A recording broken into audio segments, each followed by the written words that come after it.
Burglars of Reddit, what are the best ways to keep you out of my house? Get an alarm system and use the sticker/sign saying that you have one. I'm more likely to skip a house with an alarm system. Don't make it easy for me. Lock your doors, close your windows, and most importantly, lock them. 95% of the houses I have been in I just walked through the door or climbed through an open window. Don't leave tools laying around. That's going to make my job easier. Ladders, saws, drills, sledgehammers, putty knives, etc.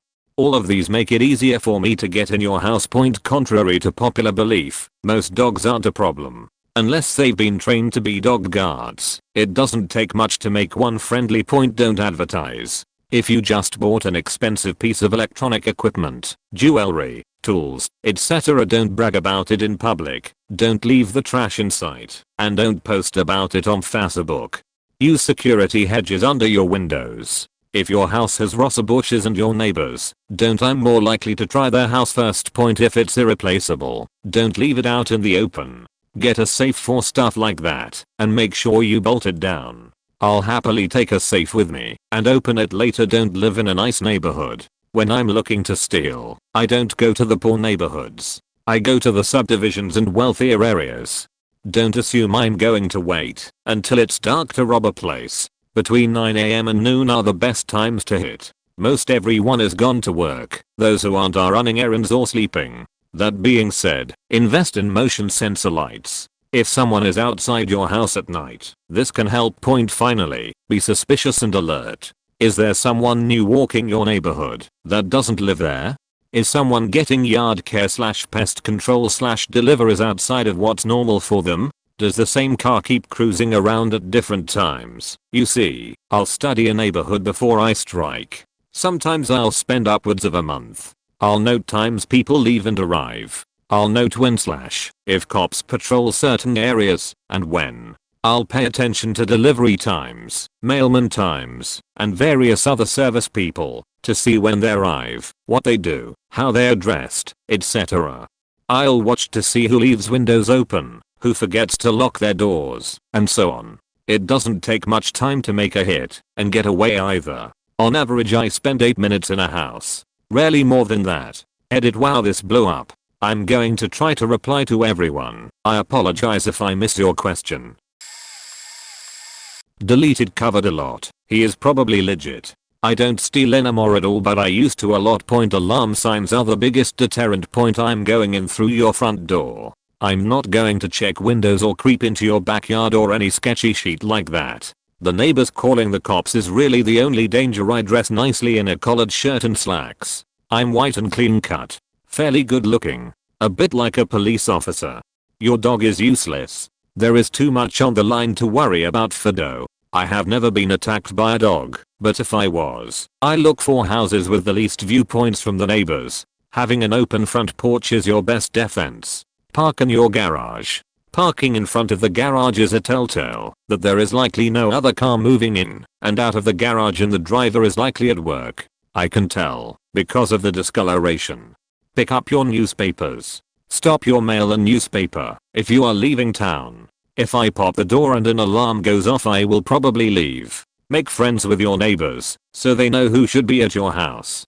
Going in and someone being home is terrifying. I don't want to hurt anybody, and I certainly don't want to get shot. Also, the risk for getting caught just went from 3 years to 25. I will run screaming from the frailest old lady. Again, this isn't me anymore, but perhaps it gives you some insight. Stay safe. Edit. I see some guys in here saying to have a robust door. I have never been stopped by a door.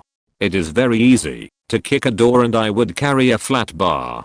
A solid core door with heavily reinforced framing might work. Spend big if you want this to be a viable defense. Edit 2. No, I wouldn't want to hurt your dog, but yes, I would have if it attacked me. If you have an 8-foot tall fire breathing dog, then yes, it's probably a good deterrent. Make sure your dog's fire breathing is on point, because none of us want your dog to get hurt. Yes, if you put a lot of effort into security, it will deter thieves. This comment blew up. Thank you all for the positive comments. Fuck you guys with the negative ones. It doesn't do anyone any good.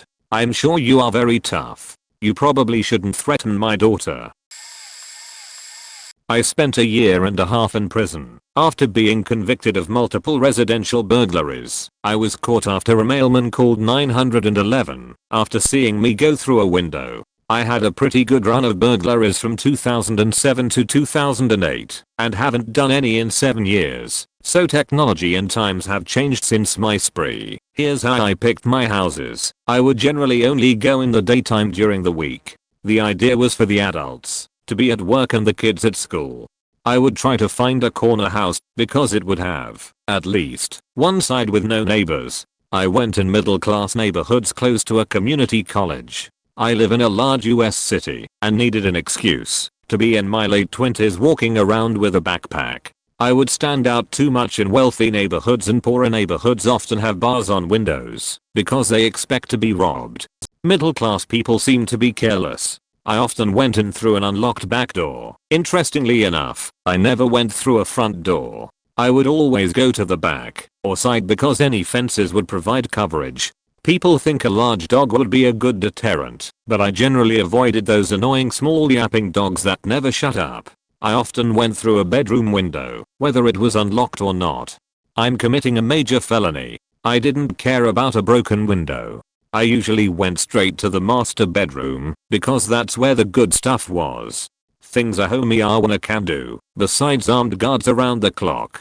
Get a dog that doesn't like strangers. I don't care if it's big or small, or threatening or friendly. As soon as one dog barks, the whole neighborhood starts barking and announcing a burglar's presence. Cameras, inside and out. I knew a guy who was caught because he walked by someone's webcam inside their house and ended up on the news. Make the cameras visible. If I see a camera, I'm not just moving on to the next house, but I'm going several streets away. Lock back fence and restrict access to backyard. That's generally where I broke into the house from. Beware of dog, and security alarm signs and stickers are completely worthless. I once broke into a house through a doggy door. There was no dog home. Try not to have any stools or anything in the backyard. They make climbing through windows easier. Edit. Just got back from work. I have a legit job now. Thank you so much for the Reddit gold. I will try to respond to everybody.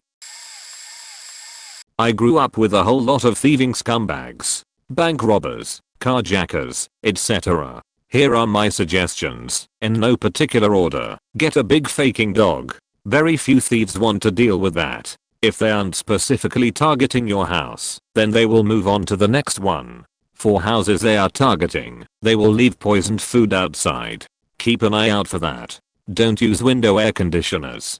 This was by far the most common way to gain access by my friends. Kick in the account and climb on in. If nothing of value was found, the account could be taken in for scrap metal. Motion detecting lights. They are a minor annoyance. Will scare off the brainless junkies. Visible cameras. Can be fake. Though they are so cheap, just get real ones. Don't leave your garage door open. Thieves like to drive around nice neighborhoods, looking for people who left their garage open. They love a situation where someone might be mowing their backyard. Quickly hop out of the car, run into the garage, grab as many tools as they can, and run. If they brought a truck, they'll be grabbing bigger stuff. You probably won't even notice or know what happened. Make it a royal pain in the ass to get into your backyard. 10-foot fence would be nice. No one likes breaking in through the front door or front windows. No one likes scaling 10 feet fences either. This complements the get a big faking dog concept. Don't keep your car keys on a hook next to the front door. Newer cars are impossible for an average thief to hotwire. Easy as hell to kick in your front door and snatch the key straight off the hook, though. Related to the above, don't answer the door for strangers. If thieves are casing out the neighborhood, they will pretend to be magazine salesmen / Jehovah's Witnesses / etc. just to take a peek at what's inside. Especially that hook for car keys. Once again, a big faking dog can help here. Get an alarm system. If you can't pony up for that, get the stickers and signage off eBay. Don't keep anything in your car. Especially work trucks and vans. Hell, I even know of someone who robbed a cop car. Keep your vehicles empty. Locks don't faking matter. The lock on the back door of a work van can be popped out in under 5 seconds with a slide puller and a screw. The locks on your house are faking useless too. If you're really paranoid and have a good budget, steel door frame plus solid steel door. I don't have much of any other advice on that. Don't trust locks. I grew up with a whole lot of thieving scumbags, bank robbers, carjackers, etc. Here are my suggestions, in no particular order. Get a big faking dog. Very few thieves want to deal with that. If they aren't specifically targeting your house, then they will move on to the next one. For houses they are targeting, they will leave poisoned food outside. Keep an eye out for that.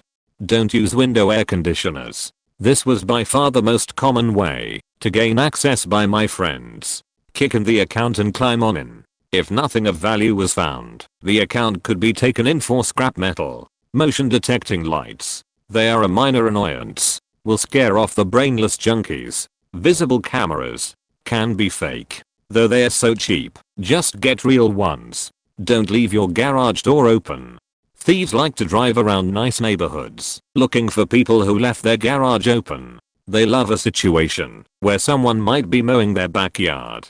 Quickly hop out of the car, run into the garage, grab as many tools as they can, and run. If they brought a truck, they'll be grabbing bigger stuff. You probably won't even notice or know what happened. Make it a royal pain in the ass to get into your backyard.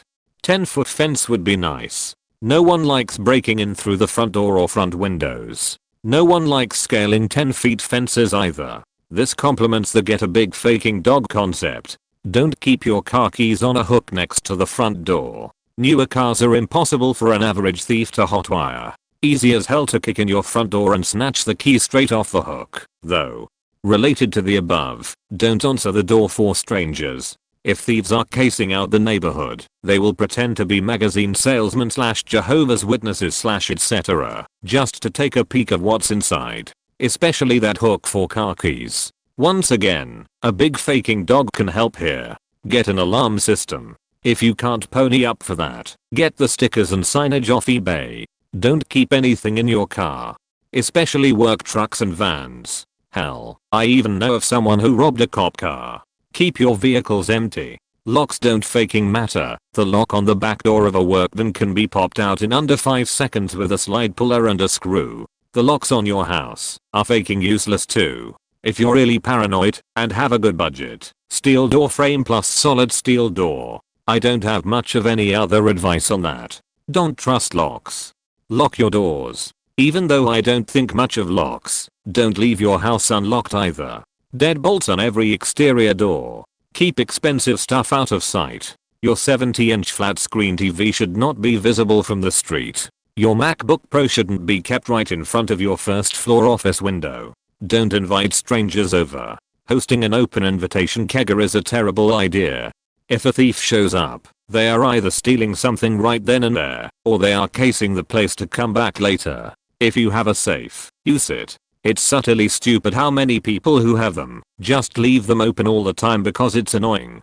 If you have guns, try to keep that information to yourself. There are whole subsets of thieves dedicated to scouting out gun owners and robbing them when they are not home. Don't post your entire social life publicly on social media. The people scouting out robberies aren't always across the street in a sketchy van. They're just following you on Facebook, Twitter, Foursquare and Instagram. Keep anything that is really expensive in a bank security box. If your grandmother passed on a $50K diamond ring to you, don't keep it in your jewelry box. Don't do a legal sheet. The houses of drug dealers are robbed on a consistent basis because the thieves know the cops won't get called, and the propensity for those victims to have expensive jewelry and electronics. Stay on the up and up, and a lot of trouble will avoid you. Leave the TV and lights on when you're not home. Not only does it give the impression someone is home, it also will entertain and comfort your big faking dog. If you're in an apartment, do whatever you can to add more locks, if possible according to your lease, alarm system, cameras, etc. Lots of shady maintenance men and landlords out there. Lock your patio door, even if you live on the 10th floor. Scaling the sides of most buildings is actually pretty faking easy. If you are prohibited from owning a big faking dog, a little annoying yip yapping ankle biting dog can work. Cats are faking useless. Keep the flaunting to a minimum. If you have an expensive vehicle, at least try to keep it in a garage. If you have lots of expensive tools, don't fly a snap-on banner outside your garage. Don't put up a "this house is protected by Smith & Wesson" sign. I grew up with a whole lot of thieving scumbags, bank robbers, carjackers, etc. Here are my suggestions, in no particular order. Get a big faking dog. Very few thieves want to deal with that. If they aren't specifically targeting your house, then they will move on to the next one. For houses they are targeting, they will leave poisoned food outside. Keep an eye out for that. Don't use window air conditioners. This was by far the most common way to gain access by my friends. Kick in the account and climb on in. If nothing of value was found, the account could be taken in for scrap metal. Motion detecting lights. They are a minor annoyance. Will scare off the brainless junkies. Visible cameras. Can be fake. Though they are so cheap, just get real ones. Don't leave your garage door open. Thieves like to drive around nice neighborhoods, looking for people who left their garage open. They love a situation where someone might be mowing their backyard. Quickly hop out of the car, run into the garage, grab as many tools as they can, and run. If they brought a truck, they'll be grabbing bigger stuff. You probably won't even notice or know what happened. Make it a royal pain in the ass to get into your backyard. 10-foot fence would be nice. No one likes breaking in through the front door or fronty windows. No one likes scaling 10 feet fences either. This complements the get a big faking dog concept. Don't keep your car keys on a hook next to the front door. Newer cars are impossible for an average thief to hotwire. Easy as hell to kick in your front door and snatch the key straight off the hook, though. Related to the above, don't answer the door for strangers. If thieves are casing out the neighborhood, they will pretend to be magazine salesmen / Jehovah's Witnesses / etc. just to take a peek of what's inside. Especially that hook for car keys. Once again, a big faking dog can help here. Get an alarm system. If you can't pony up for that, get the stickers and signage off eBay. Don't keep anything in your car, especially work trucks and vans. Hell, I even know of someone who robbed a cop car. Keep your vehicles empty. Locks don't faking matter. The lock on the back door of a work van can be popped out in under 5 seconds with a slide puller and a screw. The locks on your house are faking useless too. If you're really paranoid and have a good budget, steel door frame plus solid steel door. I don't have much of any other advice on that. Don't trust locks. Lock your doors. Even though I don't think much of locks, don't leave your house unlocked either. Deadbolts on every exterior door. Keep expensive stuff out of sight. Your 70-inch flat screen TV should not be visible from the street. Your MacBook Pro shouldn't be kept right in front of your first floor office window. Don't invite strangers over. Hosting an open invitation kegger is a terrible idea. If a thief shows up, they are either stealing something right then and there, or they are casing the place to come back later. If you have a safe, use it. It's utterly stupid how many people who have them just leave them open all the time because it's annoying. If you have guns, try to keep that information to yourself. There are whole subsets of thieves dedicated to scouting out gun owners and robbing them when they are not home. Don't post your entire social life publicly on social media. The people scouting out robberies aren't always across the street in a sketchy van. They are just following you on Facebook, Twitter, Foursquare and Instagram. Keep anything that is really expensive in a bank security box. If your grandmother passed on a $50K diamond ring to you, don't keep it in your jewelry box. Don't do a legal sheet. The houses of drug dealers are robbed on a consistent basis because the thieves know the cops won't get called, and the propensity for those victims to have expensive jewelry and electronics. Stay on the up and up, and a lot of trouble will avoid you. Leave the TV and lights on when you're not home. Not only does it give the impression someone is home, it also will entertain and comfort your big faking dog. If you're in an apartment, do whatever you can to add more locks, if possible according to your lease, alarm system, cameras, etc. Lots of shady maintenance men and landlords out there. Lock your patio door, even if you live on the 10th floor. Scaling the sides of most buildings is actually pretty faking easy. If you are prohibited from owning a big faking dog, a little annoying yip yapping ankle biting dog can work. Cats are faking useless. Keep the flaunting to a minimum. If you have an expensive vehicle, at least try to keep it in a garage. If you have lots of expensive tools, don't fly a snap-on banner outside your garage. Don't put up with "this house is protected by Smith & Wesson" sign. Read up and be aware of how most popular scams work. Water meter scams, fence salesman scams, etc. Most of the time, someone will be distracting you somehow while their accomplice sneaks into your house. Just don't talk to strangers and you will avoid all of them. Junkies love to rob the elderly. Medications and jewelry. Your broke colleges is probably safe, but please make sure your grandmother is all set. Don't leave an extra key under your doormat / under a rock / in your mailbox / on top of the door frame / etc. Also worth discussing are what to do when a burglar is in your house. Get the fuck out. Your PlayStation is not worth getting stabbed over. You will most likely lose any fights you start. Don't do that. Call the cops.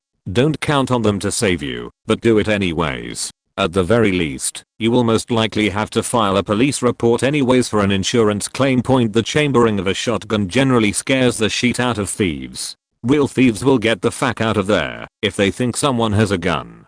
Junkies, though, might be too faked up to notice, or they might have their own and not care. Still best to get the fuck out. If there is no way to avoid an encounter with the robber, get naked. Not down to your underwear, I mean 100% naked. Get crazy. Yell things. This is not advised for attractive females, but for the average redditor, it's a viable deterrent. The thief has a specific game plan in mind. They know how they are going to get in, where they plan to go, what they plan to take, where they plan to exit, and how they plan to leave. Anything that can be done that will majorly disrupt their plan will generally make them leave ASAP. Mace. If you can't legally procure mace, sporting goods stores should carry bear spray. If you can't get that either for some reason, wasp/hornet spray. Again, I really can't stress this enough. Goal #1 is to get the fuck out. Don't bring wasp spray to a gunfight. If you have your keys on you, set off your car alarm. And, lastly, just some general advice. I grew up with a whole lot of thieving scumbags, bank robbers, carjackers, etc. Here are my suggestions, in no particular order. Get a big faking dog. Very few thieves want to deal with that. If they aren't specifically targeting your house, then they will move on to the next one. For houses they are targeting, they will leave poisoned food outside. Keep an eye out for that. Don't use window air conditioners. This was by far the most common way to gain access by my friends. Kick in the account and climb on in. If nothing of value was found, the account could be taken in for scrap metal. Motion detecting lights. They are a minor annoyance. Will scare off the brainless junkies. Visible cameras. Can be fake. Though they are so cheap, just get real ones. Don't leave your garage door open. Thieves like to drive around nice neighborhoods, looking for people who left their garage open. They love a situation where someone might be mowing their backyard. Quickly hop out of the car, run into the garage, grab as many tools as they can, and run. If they brought a truck, they'll be grabbing bigger stuff. You probably won't even notice or know what happened. Make it a royal pain in the ass to get into your backyard. 10-foot fence would be nice. No one likes breaking in through the front door or front windows. No one likes scaling 10 feet fences either. This complements the get a big faking dog concept. Don't keep your car keys on a hook next to the front door. Newer cars are impossible for an average thief to hotwire. Easy as hell to kick in your front door and snatch the key straight off the hook. Though point related to the above, don't answer the door for strangers. If thieves are casing out the neighborhood, they will pretend to be magazine salesmen / Jehovah's Witnesses / etc. just to take a peek of what's inside. Especially that hook for car keys. Once again, a big faking dog can help here. Get an alarm system. If you can't pony up for that, get the stickers and signage off eBay. Don't keep anything in your car, especially work trucks and vans. Hell, I even know of someone who robbed a cop car. Keep your vehicles empty. Locks don't faking matter. The lock on the back door of a work van can be popped out in under 5 seconds with a slide puller and a screw. The locks on your house are faking useless too. If you're really paranoid and have a good budget, steel door frame plus solid steel door. I don't have much of any other advice on that. Don't trust locks. Lock your doors. Even though I don't think much of locks, don't leave your house unlocked either. Deadbolts on every exterior door. Keep expensive stuff out of sight. Your 70-inch flat screen TV should not be visible from the street. Your MacBook Pro shouldn't be kept right in front of your first floor office window.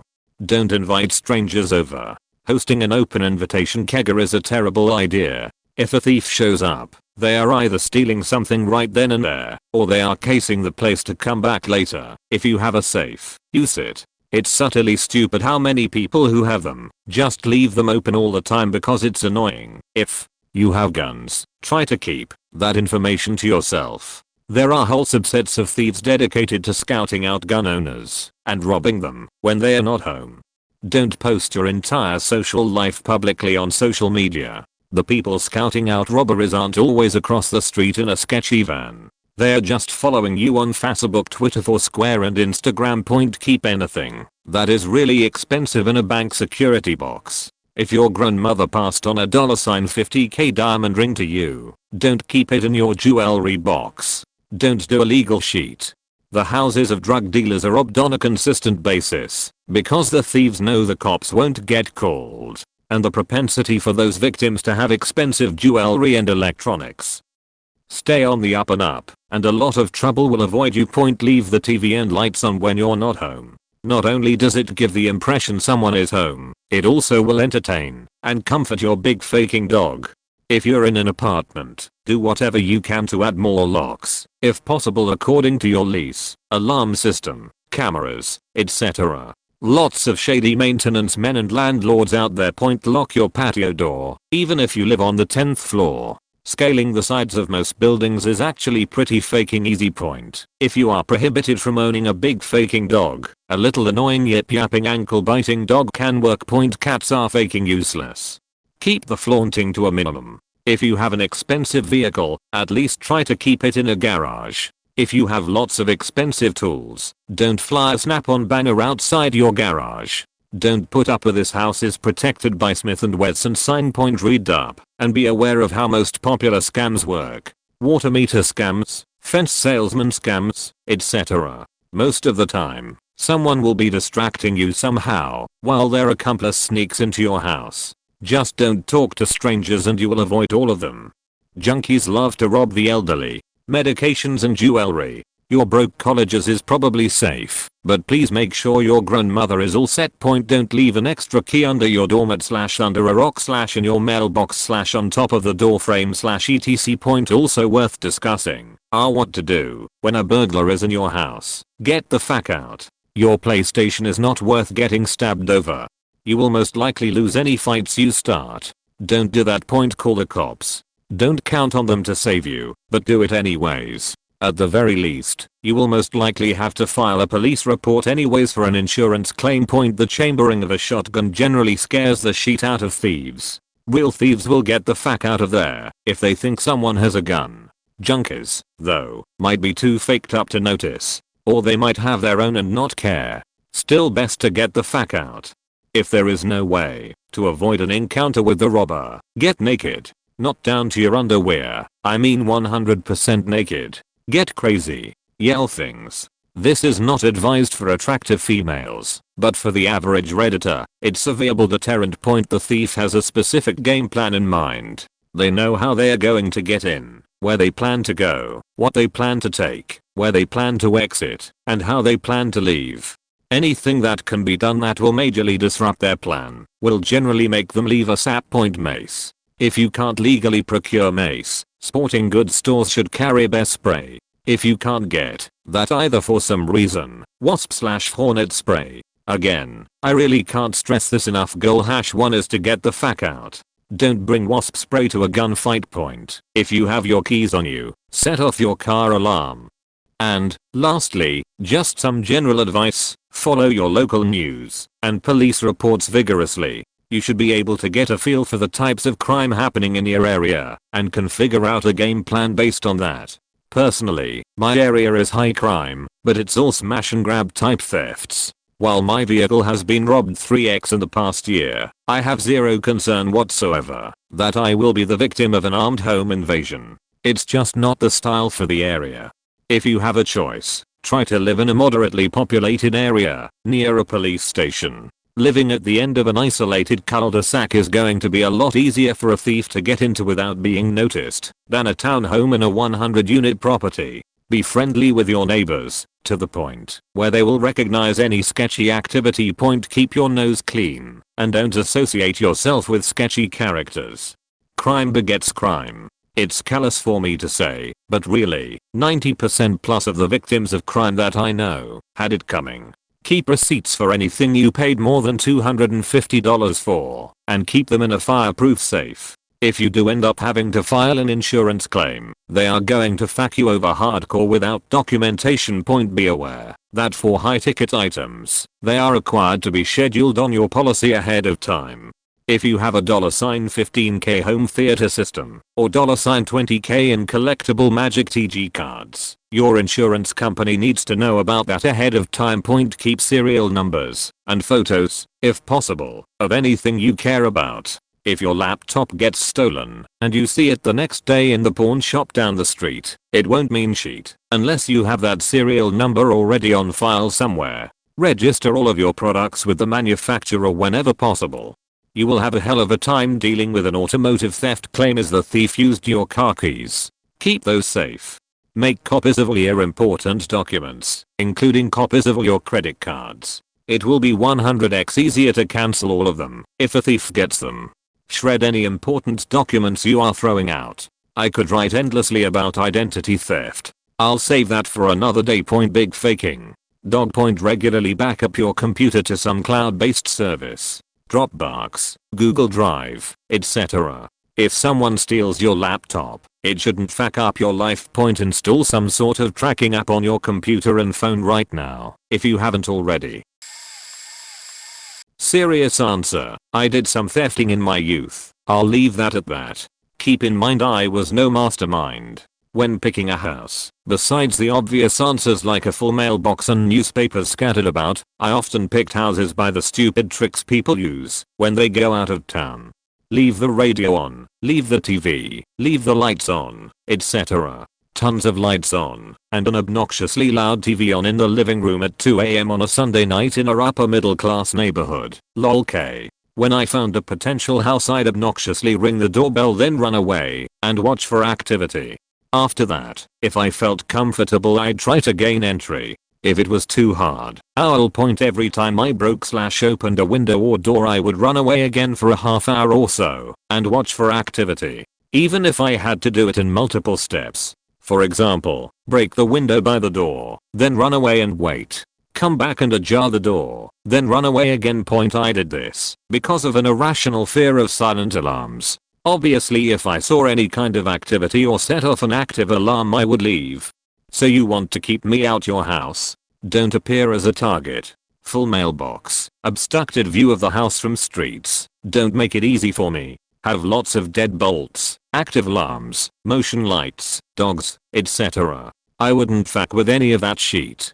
If I do get in your house, don't keep small valuables all about. I often did all my work afoot and stole money, jewelry, small electronics, etc. Have a safe basically. Hope that helps. I'm reformed now, but you can still judge. For your windows, please use a fly screen and bar it up. It makes a lot of noise to break into. The fly screen is obvious. You don't want some pissed off burglar releasing bees into your house. The thieves will then pick the door. Double doors, bar/metals and bigger doors are good. Get some good locks, but this is where the double door comes in, because it takes longer to pick. As the door is the most likely avenue, since windows are secure, you should secure it with cameras. I'm going to throw out the idea of having an automated warning when motion detected and viewing the security feed. This way, since the most likely entry point is your door, you'll have two that they'll have to break through, and in that time you can contact the police and sure, they may get in, but they won't have much time. A dog is a good defense against backdoor entry, which is also a weak point in a lot of houses. Play something on a tablet or the radio. Noise is also good. It makes people think there's someone inside. Redirect calls from your home to your mobile. This is because people would check by calling the house multiple times and hanging up if there's someone picking up. Lastly, neighbors, be friendly, talk to them, and know your neighborhood. Nothing is better than a physical body presence and people having each other's backs. Thieves aren't interested in robbing a home highly secured. It takes time and the risk associated is much higher than an insecure house. They will hunt around the block looking for targets. The idea is to prevent your home from looking like a easy target. Even if they choose it, make it seem like your house is occupied. If they continue, make it hard to get in, and enough time for you to call the police. No home is ever safe. All homes can be broken into, but because people robbing houses aren't exactly big shots, they're usually just some low-life idiot who needs some quick cash. First off, I'm not coming in at night while you're asleep. The hypothetical I'm, because nobody sane admits to criminal behavior, so I'm definitely just a kid on the internet trying to sound cool. I'm coming during the workday when nobody's home, but just to be on the safe side, since some burglars are also rapists and murderers. Sleep with your burglar alarm set. Most alarms have an instant setting where they'll go off right away if a door is opened, as opposed to that 60-second countdown to give you time to enter the alarm code. Even if you can't afford to pay a monitoring company to actually monitor your alarm, still get one installed that makes tons of noise and post alarm signs everywhere. If I'm coming to murder and wrap you at night, in addition to stealing your belongings, I'm coming in the back door, not the front. Your neighbors can see your front door, so if I kick it in, they see a broken front door if they happen to look out their window. But how often do you see your neighbor's back door? Your front porch light is great for letting me know you're home, and will probably stop me from walking by to check if you forgot to lock it. But if I'm breaking in at night, I know you're home already. Keep your back porch light on. Have some floodlights installed in the backyard. If you like dogs, get a mean-ass dog. If you don't, still post signs saying you have a mean-ass dog. I'm not worried about getting eaten by your dog, but if he one of those annoying ones that barks up a storm, I'll leave before he gets me caught.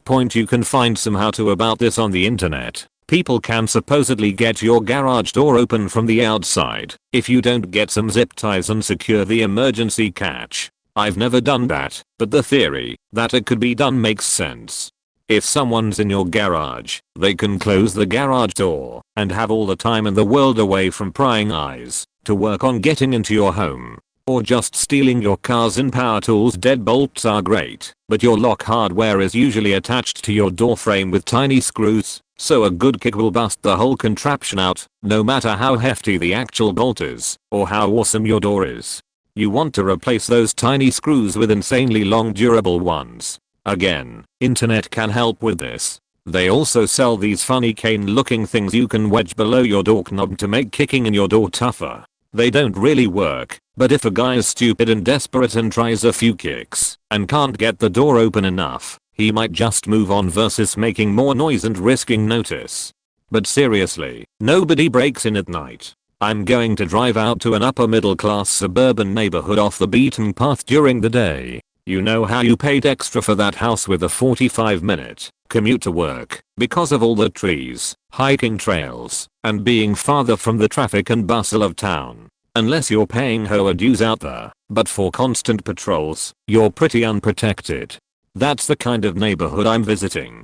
I'm going to watch your house and a few others on your street for a few days and see when people come and go. Once I'm pretty comfortable that you work a normal 9 to 5 and don't come home for lunch and your neighbors mostly do the same, I'm going for either your garage or the back door, probably around mid-morning, maybe noonish.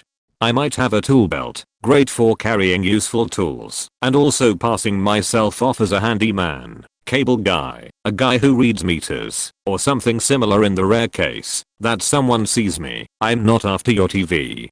Who the hell can walk into a house and walk out with a 57-inch LCD display that you probably wall mounted, making me spend an hour getting it down? It's whatever I can grab in 10 minutes or less and carry out with me easily. If you own guns or jewelry or valuable portable electronics, hide them, get a safe, etc. Now if you let me sneak into your garage, I might just park my car in there, close the garage door, and spend an hour loading whatever I can fit into my trunk.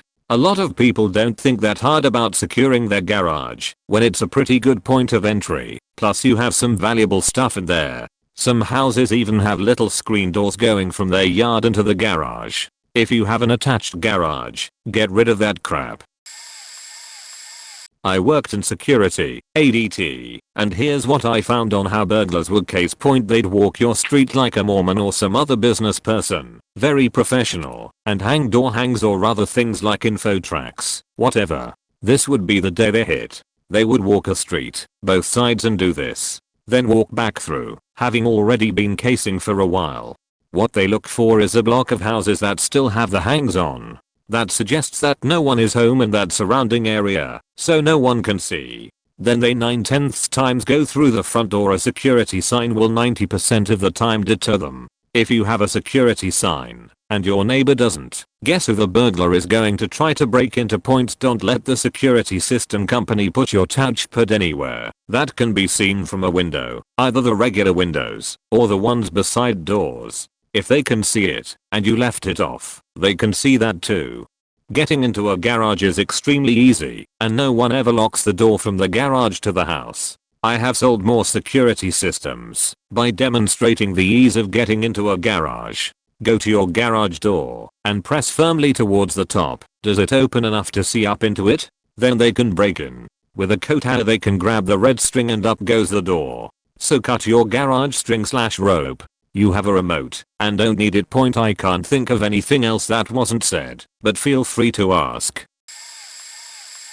Allow me to share my experience with burglars. I had my house broken into once.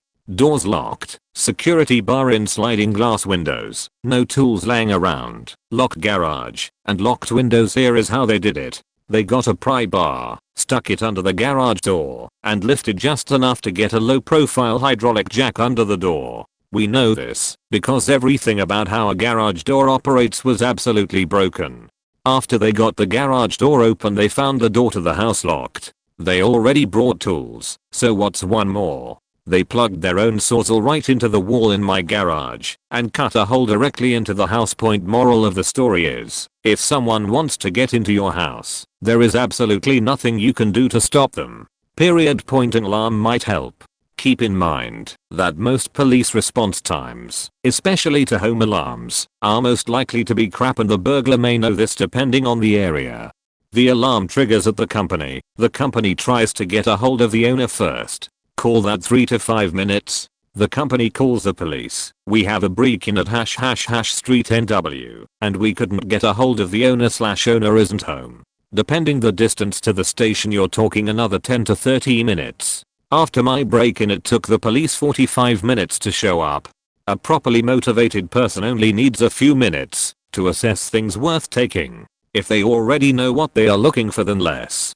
Try this. Open your front door and walk directly to your TV/PC/safe and walk directly back. How long did that take you? The police will not come that fast. Well, there's a variety of things that a top-tier burglar like myself looks for. You can do tons of easy things to make sure we won't even target your house in the first place. First point, the door. A locked door is a sign that you have something inside your house you want to protect. A wide open door means come in, or whatever. There's nothing worth stealing in here. So leave your doors wide open so people know that there's nothing to rob from your house.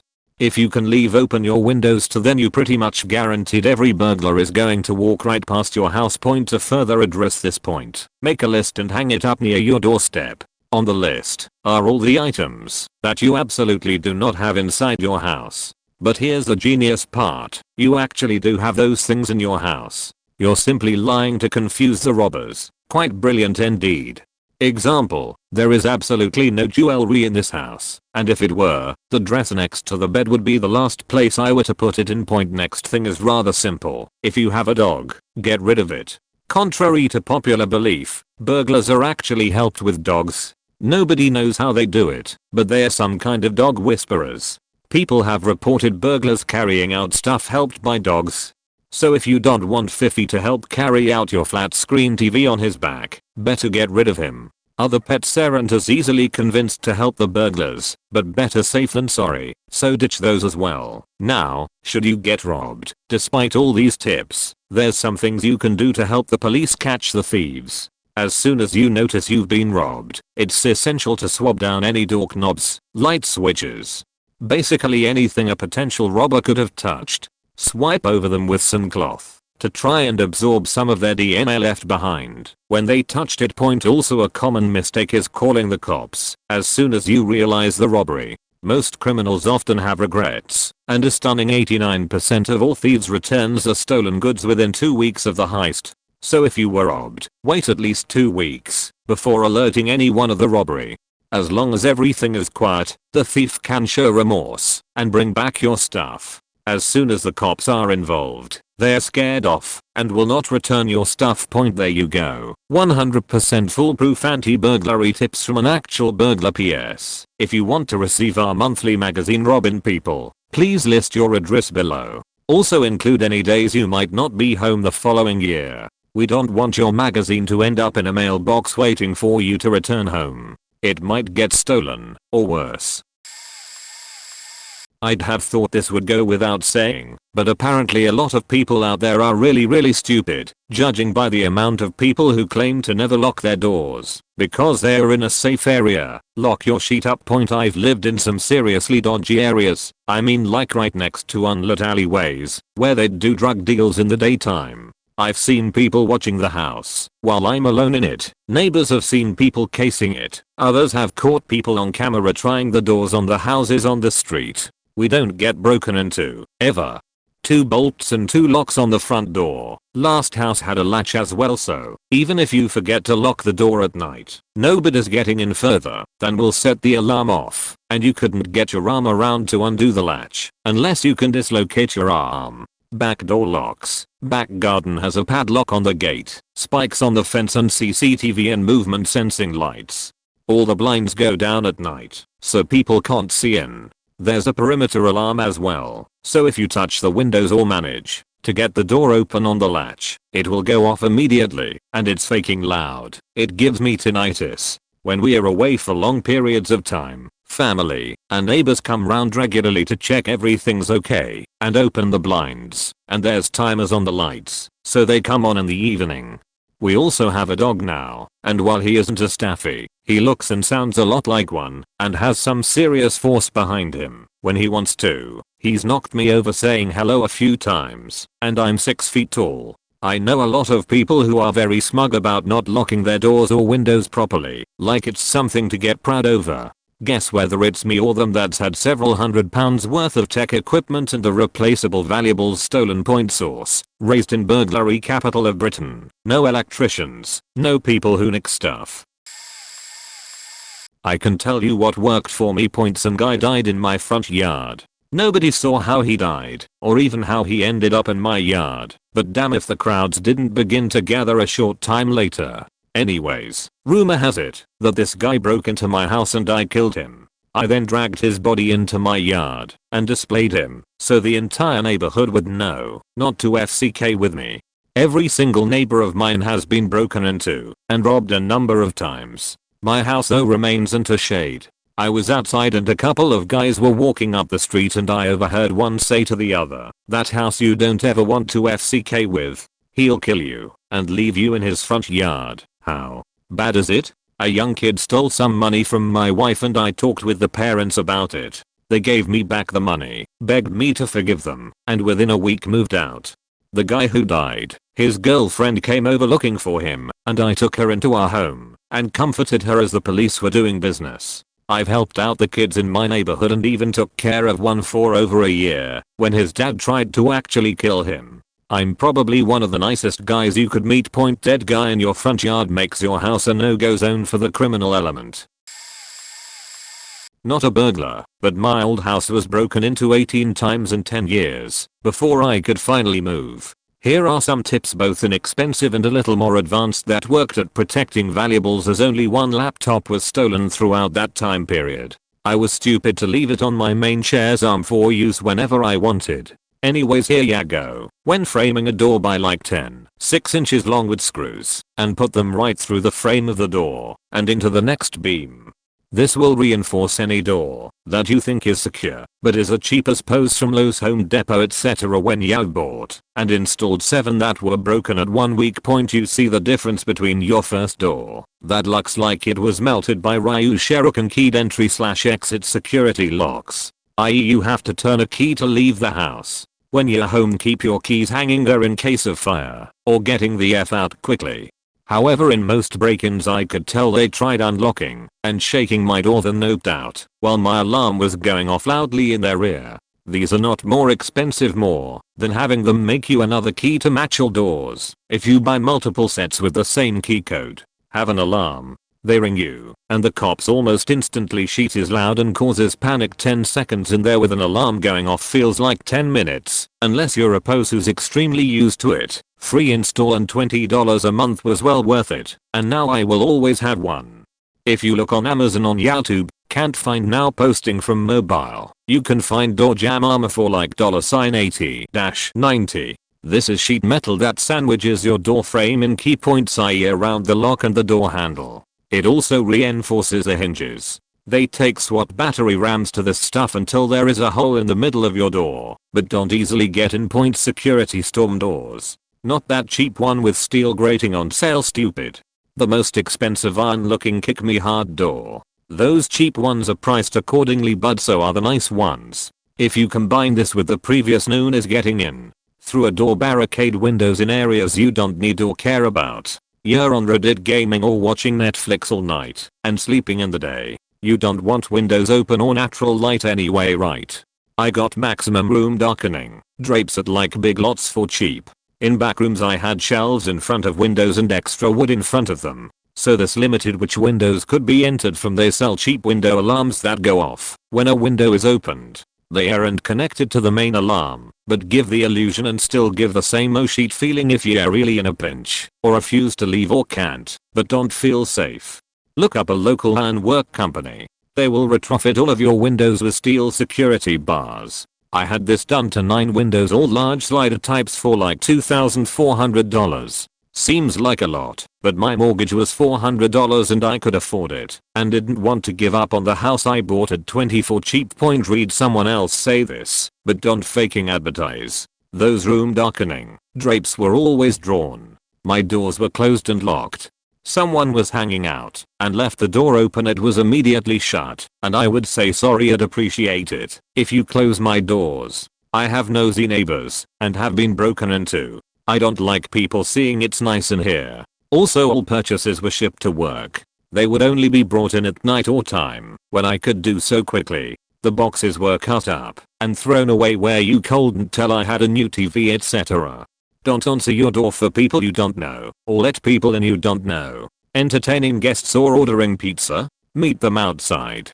Tell true friends sorry, but your other person isn't welcome, or learn more, and then say okay, they're cool. But pre-screen who comes in. If there is some door-to-door person, talk to them through the door. This is your house and they're knocking on your door and you don't know them. Fact being considered rude, but protect yourself and talk through the door when you travel. Have a buddy or someone you trust stay there or visit daily. Not like hey, I'll stop by and get mail a couple times. Like stock the fridge with beer and microwave stuff and say come hang out a few times and stop every day please. Pay them if necessary to inconvenience them. Some may be a lot, but some are easy. I lived 2 blocks from the projects for 10 years and it was very inexpensive, which allowed me to travel, pay off all debt and save for a very nice house. Would do it again and miss it sometimes cause bills suck. But yeah, fuck that house and anyone who makes people think about random people going through their shit and being in their home or watching them. My car was broken into at roughly 1 AM. I was awake and watching Alien at full volume with my window open. I heard a crack and had a quick look out of the window and saw some figures. At the time I was naked as I had been laying on my bed. It was the middle of summer and it was very warm. After seeing figures I grabbed my katana from The Last Samurai and rushed downstairs. Bursting out the front door with my katana above my head and my junk dangling below, I ran towards them. I literally smelt shit in the air as they turned and ran. One of them fell over, picked himself back up, and ran off down the road. I stood there with my heart beating and my wang swinging, absorbing my glorious victory. Point I then turned and looked back at my car. Turns out that watching Alien at full volume was a bad idea, as not only had they bent my door open, removed my radio, my bass, a few games I had laying about, my subwoofer, but they had also began trying to steal my rear lights. The crack I heard was from one of the clever individuals trying to snap the plastic away from the light fitting. They only needed to press the quick release button in the boot, which they had access to, already being inside my car. They also didn't see the 300 pounds amp attached to the back of a seat, or they didn't have a standard screwdriver to unscrew it. My bass guitar turned up in a garden about 5 minutes away. I guess it's hard to hide a guitar on your person. And my CD collection was left into shade. Guess they don't like metal. My lesson was that you should not leave things on display. Police officer here. Side doors that lead into the garage from backyard are the #1 entry point. So make sure it's secured well with a deadbolt and a second deadbolt head height or higher. That way people can't kick out the door. Make sure your doors are metal high grade and the trim is backed up with metal siding. I put PVC pipes on all my windowsills. It's cheap and prevents the window from being slid open with ease. They will have to break it then reach in past broken glass, hopefully cutting themselves, leaving DNA. I have my retired K9 in the yard. I have an alarm and cameras inside and outside my house that record on a hidden DVR. Won't help if they break in and take that too. Also my alarm cameras record when the alarm is tripped and it's stored on the net. I have high lattice on top of my fences. This way it's harder to hop the fence and they will break it when they try drawing attention. Things like that make burglars look at your house and see it as a harder target and move on. Have good vigilant neighbors. When I'm on vacation we have my mom park her car in front, in back, etc. Turn different lights on and have all blinds and curtains shut. Leave a note on front door saying, just because I don't answer does not mean I'm not home. I may be on the other side of the door waiting with my 12 gauge. Many burglars ring the bell and wait to see if anyone is home. If someone answers they make up a stupid excuse why they are there. Call the police when you see suspicious people or cars.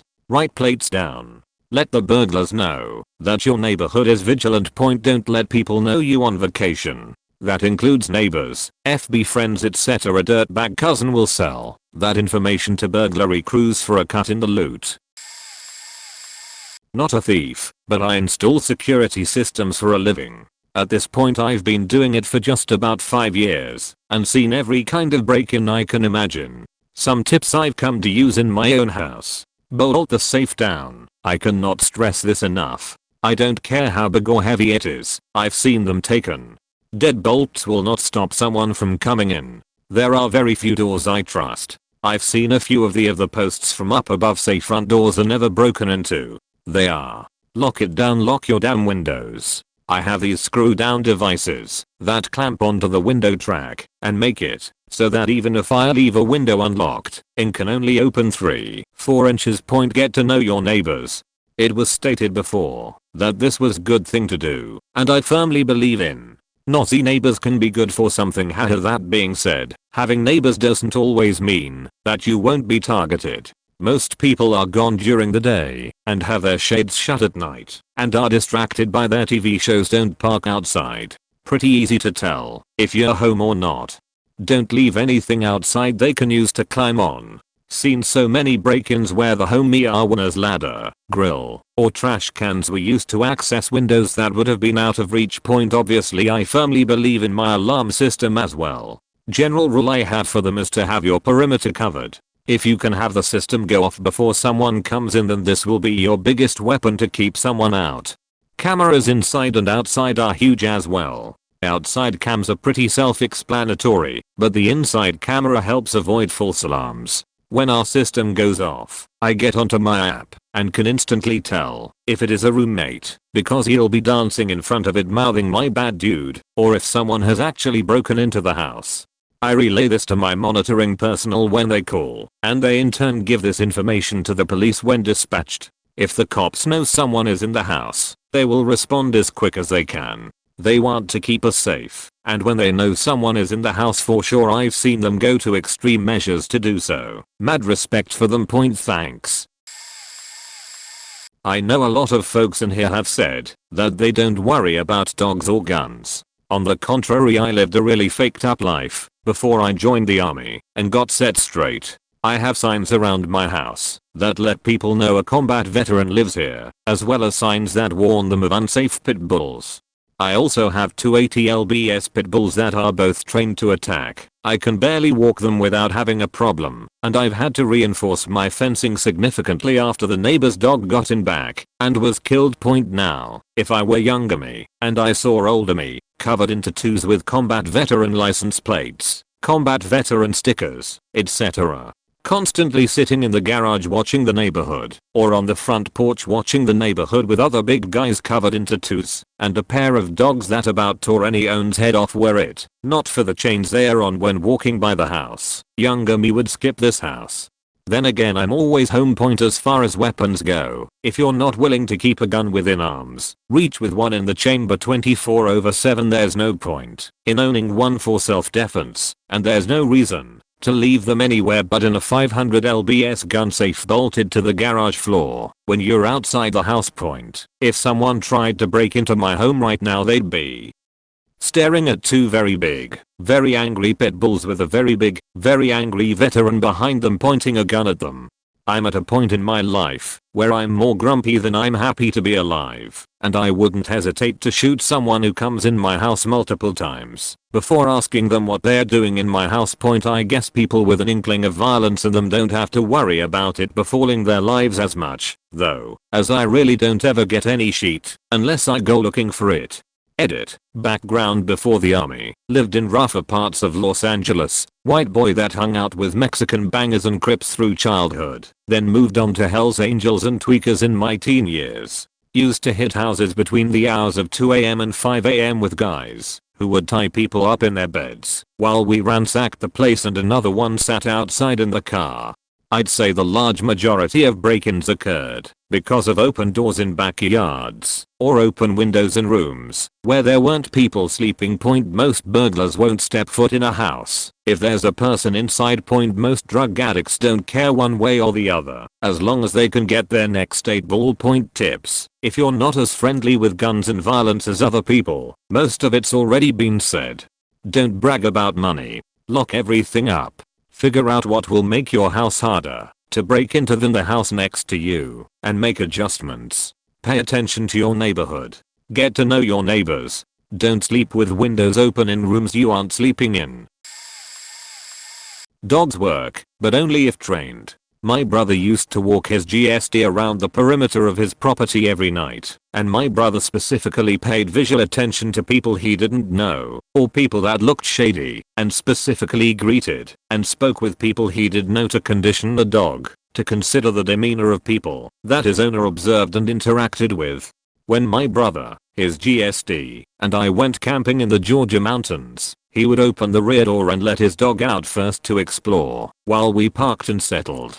His GSD would immediately explore the natural boundaries of the site, nose to the ground, ears up without any command guidance or excessive supervision, literally walking the perimeter bushes, fences, streams, slope edges. She went fishing with us off leash, slept by the campfire while we drank, and retired outside the tent while we slept. At 11 years old, this old female GSD intimidated a black bear out of our campsite. She squared up in the classic GSD posture, ears up, back hair bristled up, showing teeth, aggressively snarling, barking, and not giving an inch when the bear stood up and postured itself. When the bear gave up the effort for free food, it retreated. The GSD, then followed it into the woods after giving it a 40-yard head start while she popped her head back through the bushes to give herself a visual head count of my brother and I before setting out again, securing her family's area. She never barked at strangers from the truck while at the gas station or the grocery store, but she damn well would have if you put your hand on a door handle or the truck bed. But I get it, that's too much work. We all just want a dog that looks cute and that we can keep in a cage while we work 9 to 5. Not a burglar, but some things I've thought about. Alarms are a deterrent, not foolproof. They especially don't work if you don't set the alarm. Burglars will still try their luck regardless, then snatch and grab jewelry and TVs before anyone has time to respond. Think how much 2 or 3 men could walk out within 2 minutes. Burglars will go after the easiest house on your street, the low-hanging fruit. Don't be that house. Your house is only as secure as your weakest link. If you have solid doors and good deadbolts, but your windows are old and don't lock well, the windows are your weakness. Some houses have outdoor attic access that isn't locked. It's not hard to punch through a ceiling. Doggy doors without a motion detector alarm are trouble. I heard reports of burglars sending 12-year-olds into doggy doors to unlock back doors. Beef up every access point to your house, or have a security measure for each entrance point. Lock up your valuables. Use a safe that is securely mounted to the floor. If electronics like a TV is mounted, use screws with odd heads so they can't be removed with a common screwdriver. Hide the driver bit in a safe place. Bolt a security chain/cable to electronics and anchor them to your wall, or secure them in such a way that they all have to awkwardly move as a unit or are tangled to big furniture. Make your stuff as difficult or time consuming to steal, so that even if they do get in, they pass these items in favor of easy ones. Thieves will have tools, but the more difficulty you give them, the increased likelihood that you won't lose as much. Point: assume your yard is public property. People steal automatic pool cleaners, bikes, and tools all the time. Put them away out of sight or lock them up.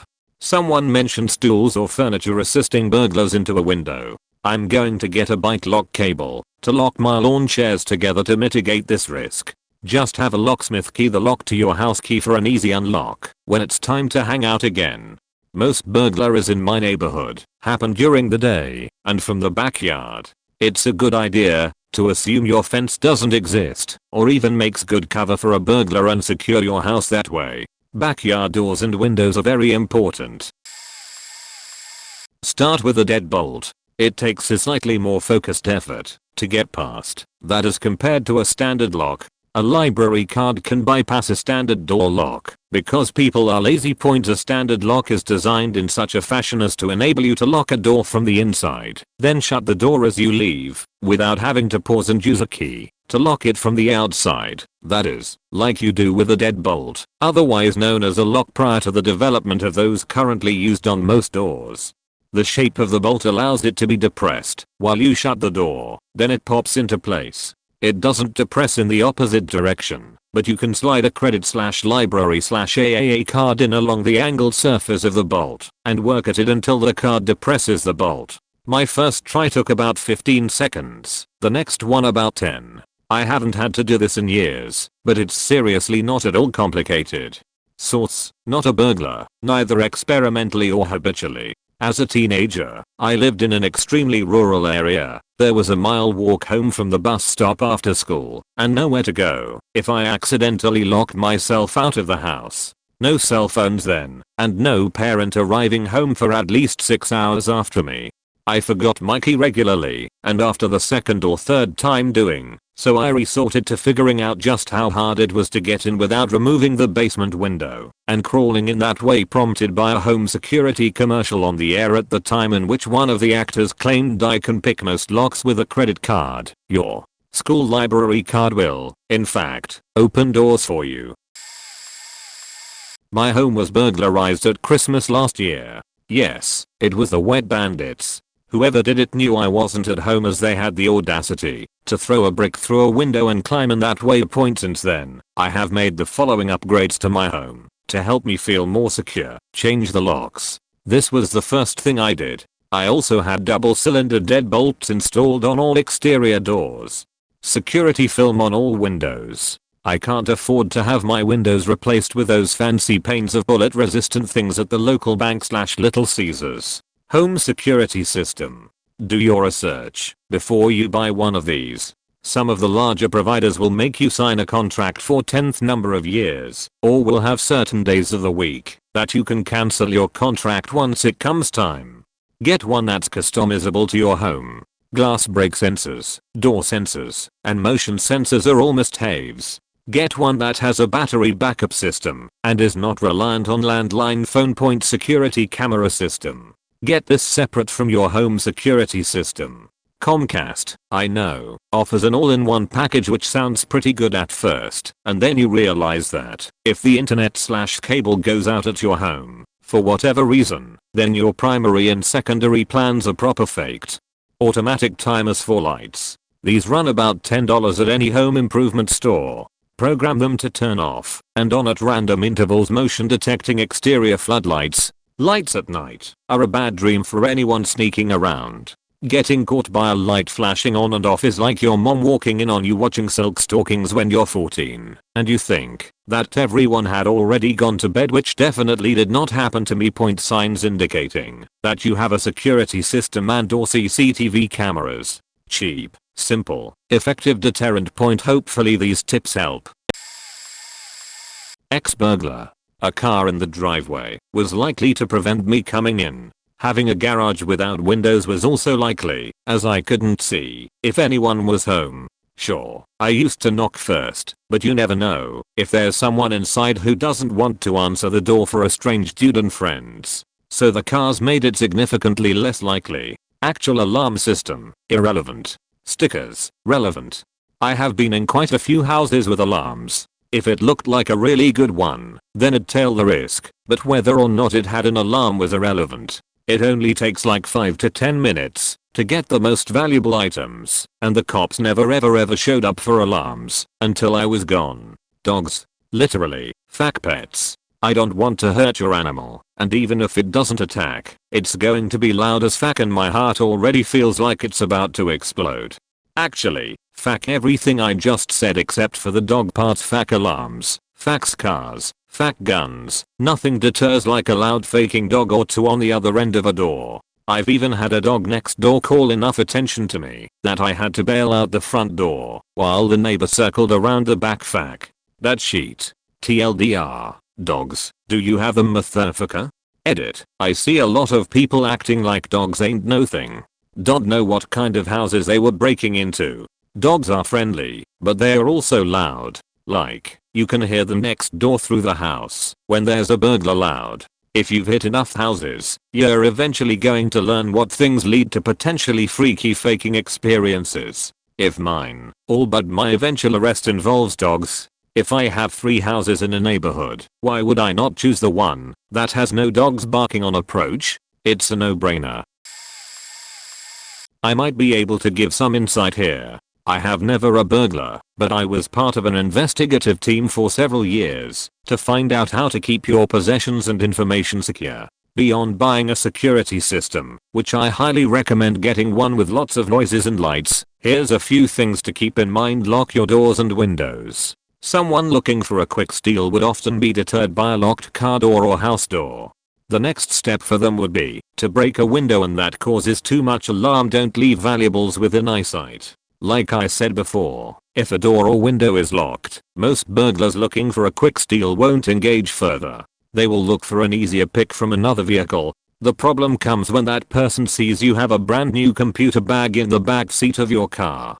Odds are you're going to have a laptop in the computer bag, incising them to literally break into your car or home. At this point, leave the suspicion that someone might be home. If you and your husband each have a vehicle and have errands to run, carpool. Leaving a vehicle in front of your house displays that someone might be home. Most burglars don't want to have to engage someone. The most important point that can be easily done at literally no cost is to never advertise yourself or your valuables.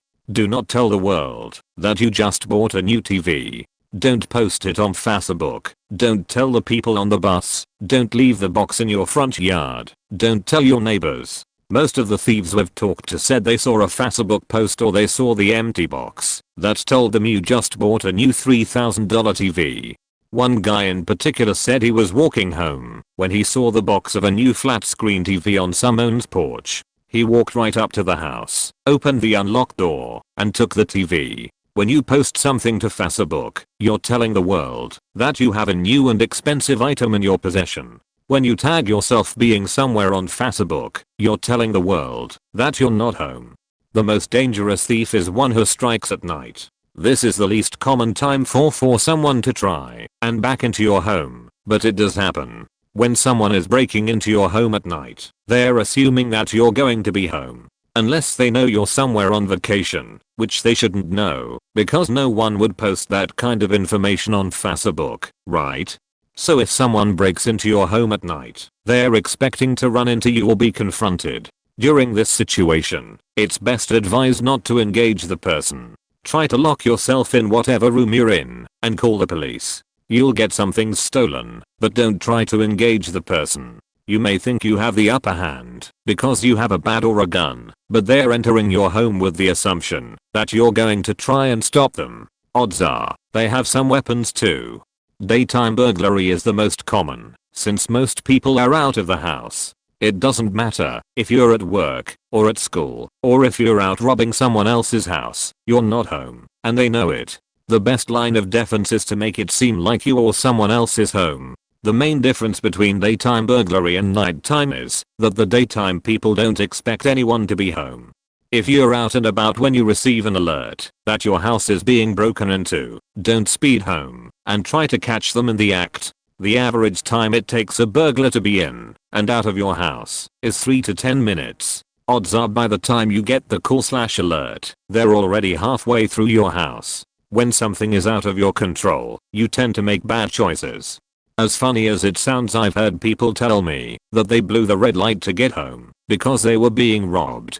Don't start calling people and blaming them for your house getting broken into. I know it's hard, but try to stay calm.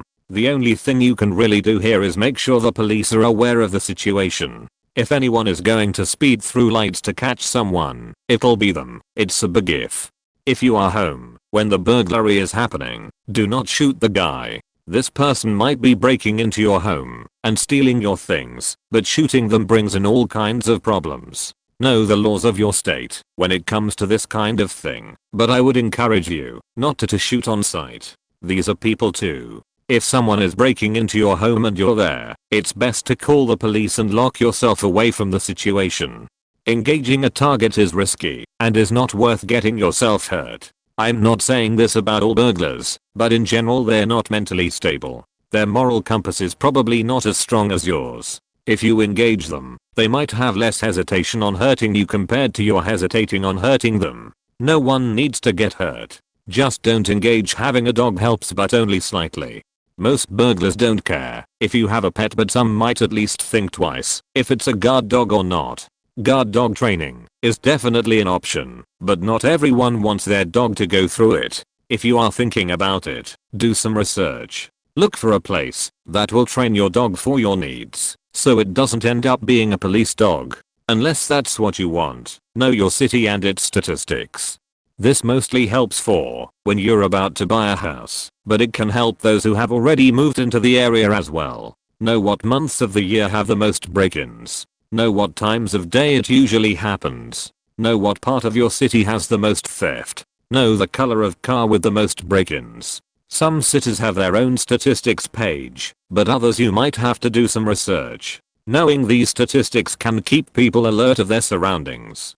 These are just some basics, but I hope you got something from this note. Being robbed can be a very traumatizing. Your house is supposed to be a safe place, and this can really shake some people. I highly suggest getting therapy, whether or not you feel this has affected you mentally or not. Things that you may experience could include loss of faith/trust in society, feeling guilty even though you were the victim, living in fear of getting robbed again, lack of trust in friends/family, or blaming friends/family for the event, depression, sleeping problems, etc. TLDR, you really should at least skim over this. The biggest thing in my opinion to take from all this is to be aware of what you're posting on Facebook and where you leave your boxes. When you post on Facebook that you just bought a new TV and then tag yourself in another city the next day, you're literally asking people to rob you.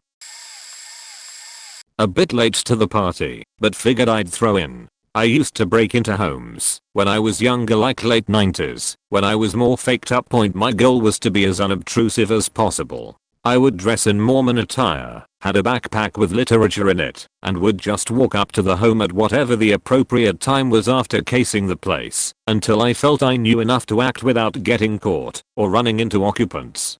No one wants to talk to Mormons. People would look right past me. Got stopped by a cop once. "Oh, I'm sorry sir, I didn't bring my ID, since I wasn't driving. If you have some time, I'd love to talk to you about your eternal life though. A little talk about the kingdom of heaven, and I was on my way lol." Be wary of people that don't belong that are in the neighborhood often. Joggers, strange cars, Mormons. Security systems. If I saw any kind of protected by alarm system sticker, I would skip that house. The number of people that do not lock their doors at all or do not use the deadbolt that is installed on their door is baffling. Actually, locking up your house is a great deterrent. Dogs are not a good deterrent, particularly if they are the type to bark a lot in general. So your neighbors hear your dog barking for the 5,000th time. No one's paying attention to that sheet. Big dogs weren't even a bother because most of them aren't trained to be defenders. Some kind words, a piece of beef jerky, and some pets and they'd usually mellow out pretty quick. My intention was never to be in a place longer than a few minutes. I'd go straight to the master bedroom. Quick check of drawers, nightstands, and closets. Look up in the closet. Stuff on the shelves. Look under the stuff. Look for an upper lip where people commonly hide sheet like lockbox keys. Between the mattresses / box spring for handguns. I'm in and I'm after cash and jewelry. Cash, I'd take whatever I could find. Jewelry, I wouldn't just grab the box. I'd usually aim for mid-quality looking items. The upper tier sheet that you'd find in jewelry boxes was usually fake. The expensive stuff would usually be locked up or set aside in some way, like in its own containers that it came in, or a lockbox. And the final point of interest were handgun containers, the kind that people buy when they only have one handgun or two, that would get dropped in the backpack to be opened later if the key wasn't in one of the easy areas, and then I'd be out. Exit the same way I came in, like I was meant to be there, and be on my way. I'd leave the door how I found it. I doubt a lot of those people even realized that someone had been in their home, which was the idea. Longer it takes them to figure it out and file a police report, the more likely I had their sheet sold and out of my possession. It wasn't my thing, but I did used to know people that would target the obvious gun nuts and hunters. Yeah, broadcast your place is protected by S&W or UJA. Lot of good it does you when no one's there. So stupid. Not a burglar. Represented a number of them over the years. My impression was that, collectively, they were an interesting collection of guys with ice water in their veins, while being dumber than a box of rocks. Consequently, the folks who are posting clever solutions, NRA sticker on the door, won't cut it. Real burglars wouldn't make the connection. Besides, they like houses with guns, because guns are so easy to sell. Also, study after study has shown that you are more likely to be shot by an intruder, more often than not by your own gun, than you are to successfully shoot the intruder. Plus, there's the attendant problems. Toddlers shooting each other, toddlers shooting their mothers, toddlers shooting the next door neighbors. Faking toddlers. Dogs are also not a good deterrent, because most of these guys will come prepared for dogs. They also, ice water, remember, come across as absolutely belonging where they are, even if it's the middle of the night in someone's home. It's weird how convincing they can be, and a lot of dogs pick up on that. The exception are yappy dogs, which A, no one pays attention anymore, and B, most sane people would rather be burglarized than have a yappy dog. Side note, these guys will have a story as to why they're there if you confront them. The story will have some element of plausibility to it, enough to make you pause, and it will cause you to ask questions designed to get to the bottom of things. Screw that. Call 911. The police are trained at getting to the bottom of things. Having an adult awake in the house at all times is the best deterrent, but that isn't very practical. Outside of that, have steel doors without windows in them, dead bolted to sturdy frames, and lock them. Make sure your landscaping doesn't offer any places to hide while they're fiddling with the windows. Some people plant spiky plants, pyracantha, roses, barberry, to make entry uncomfortable or cause so much effort as to draw attention. Windows are a problem. There's lots of solutions, but they tend to be either cumbersome or prohibitively expensive. Security lights aren't bad, especially if they have motion detectors. If someone sets them off, they don't know if they're automatic, or if someone inside just set them off. Never met a burglar that cared much about security systems. The good ones figured out how to disarm them. A lot of rookies were into smash and grab, so they were out the door before anyone awoken by the alarm could do much. Been burgling for the last 5 years without being caught. Lock all doors and windows. When I'm casing up a house, I estimate my maximum time I can be there before the police are likely to turn up. Sometimes a job where I give myself 10 minutes can take 9 minutes to get in without making a noise, and 1 or 2 minutes inside before I'm out of there. If you leave a window or door open, I have 10 minutes to look for your valuables, not 2.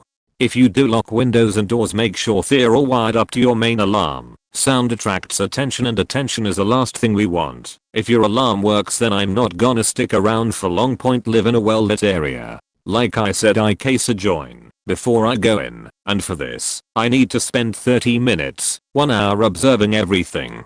Your neighbors and your house, looking for cameras, flaws in your security, and where in the house you might be.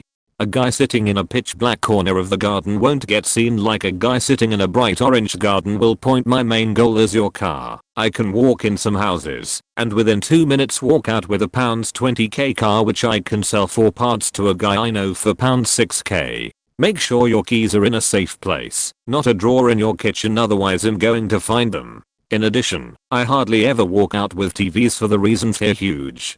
It's usually phones, laptops and tablets which I can sell for £100 each. I can probably get £1k worth of these things on a good night. Point: don't live routinely. Sometimes I see a car worth £50k that I can sell for £20k and think it might be worth coming back for. Mainly because it's a month's worth of work in a 8 to 9 hours. If you go out every Saturday to a cafe or the pub, it'll have clocked you and will know when to look for your keys undisturbed. If you go to work at 7 AM every morning, I can within 5 minutes have you on your knees begging me not to kill you whilst you give me your keys. Don't beg. You look pathetic, especially when your wife is going mental at me and really trying to kill me. Be the man of the house, except you're getting robbed and you won't get hurt as well as robbed. During the time in my life that the state prevented me from working legally, I had to resort to black market employment. Point: the only successful way to keep me out of your home is the threat of death. Point: a deadbolt is only bolted to a strip of, usually, rotten wood. I'll learn to pop doors open very quietly with not much force. Sometimes people would not even wake up. Bars on windows don't work because you can pull them off with a chain and truck. If worse comes to worse, we could ram the wall with a truck or use a sledgehammer to breach the wall. Alarms don't work because we will be in and out before the police come. Cameras don't work because we will wear a mask and stuff our clothes with pillows to make us look fat. Reservoir or glass cemented to the top of a wall won't work because we will lay something over the top and hop over.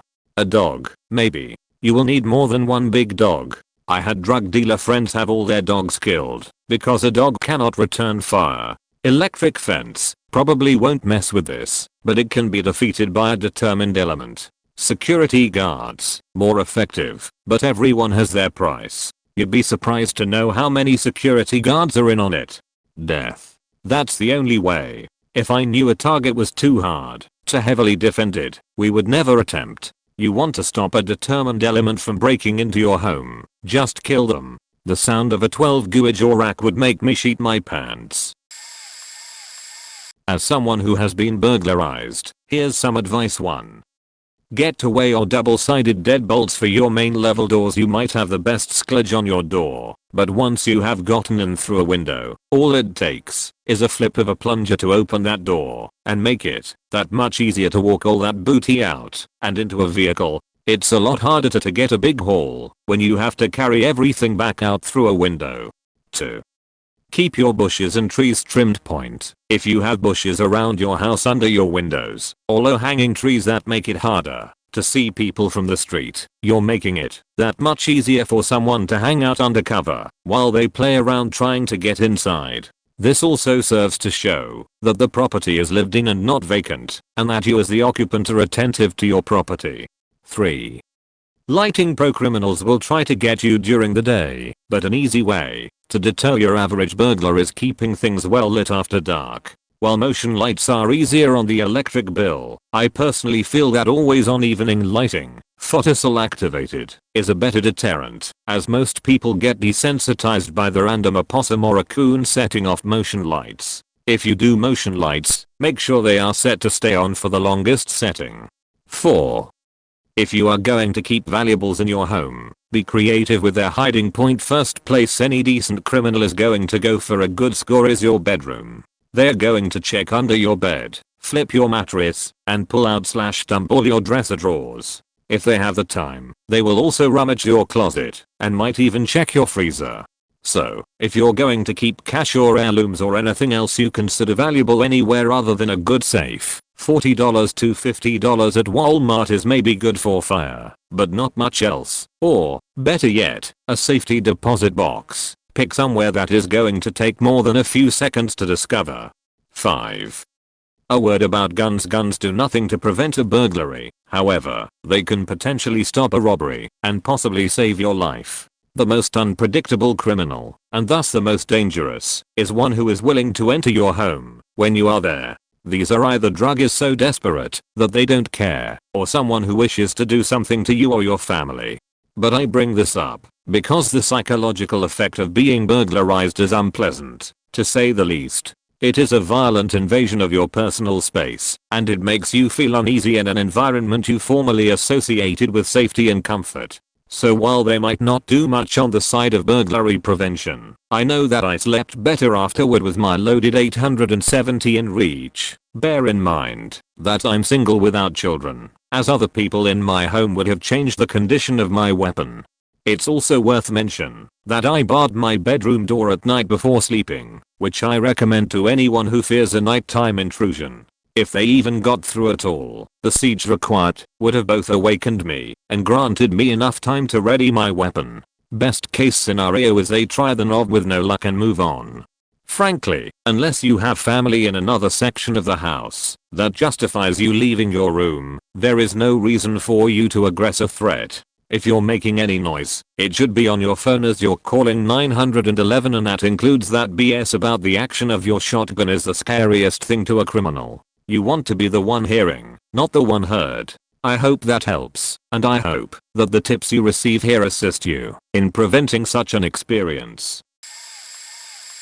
I live in a college town adjacent to some really sketchy areas. The first house I lived in, our neighbor told us was robbed at least once a year. My friend had his house robbed when he was home for winter break. The threat is very real, and I thank my lucky stars it hasn't happened to me yet. I attribute that though to a couple really simple preventative measures. Lock your faking doors. Almost all crimes are crimes of opportunity.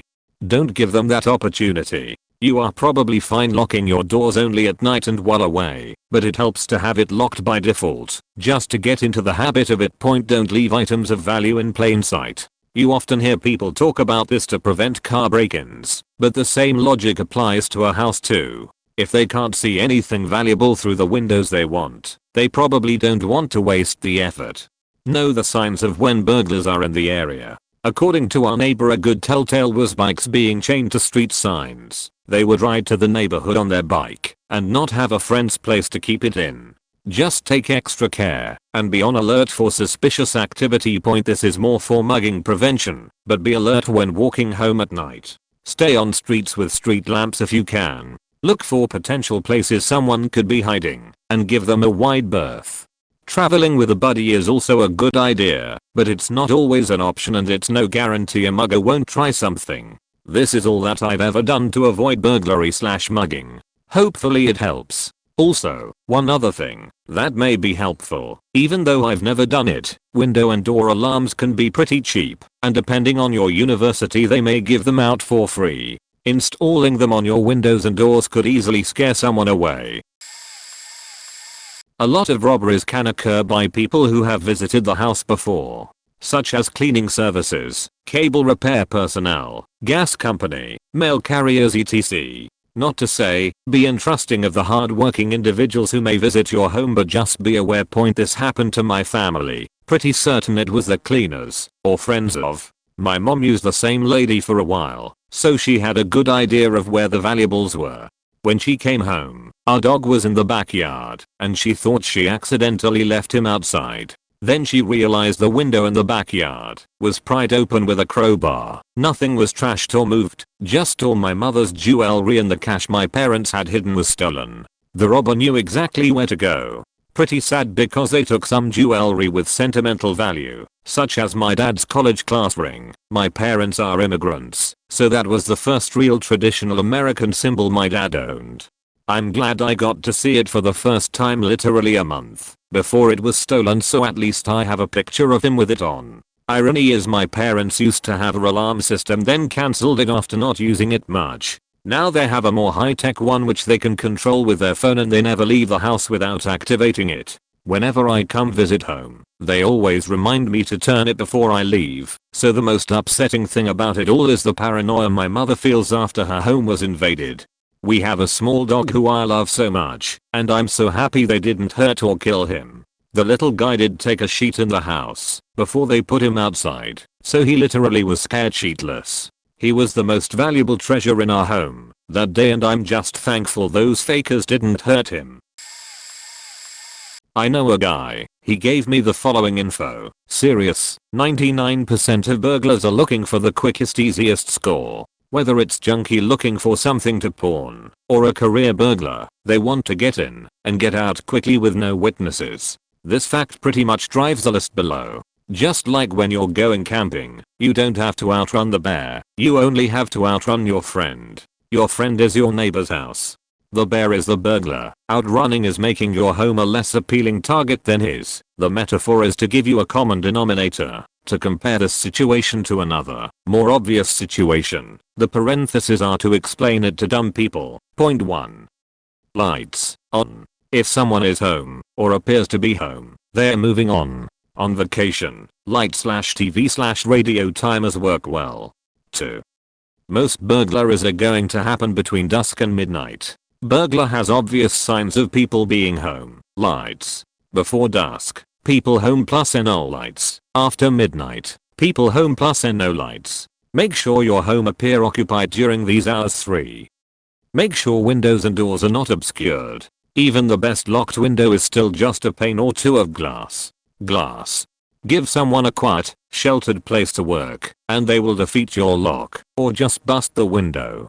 Sure, everyone looks out their front window when they hear the glass break, but if they don't see you standing on the front lawn with a busted picture window, no one is going to call the cops because they heard breaking glass. 4. Many burglars will test a home before breaking in. Ring a doorbell and ask for someone who doesn't live there. Oops, sorry, wrong address. No answer, probably no one home. This one is harder to protect against, but an indoor dog works well. 5. Dog. In the yard, or in the house. Toy breeds are useless, but even a Labrador is enough for someone to not bother with the risk and move along. 6. Cars in the driveway. If you don't need to put your car in the garage, then leave it in the driveway. Not a slam dunk that they'll skip your house and move along, but one more thing to make them keep walking and to your neighbor's place instead. 7.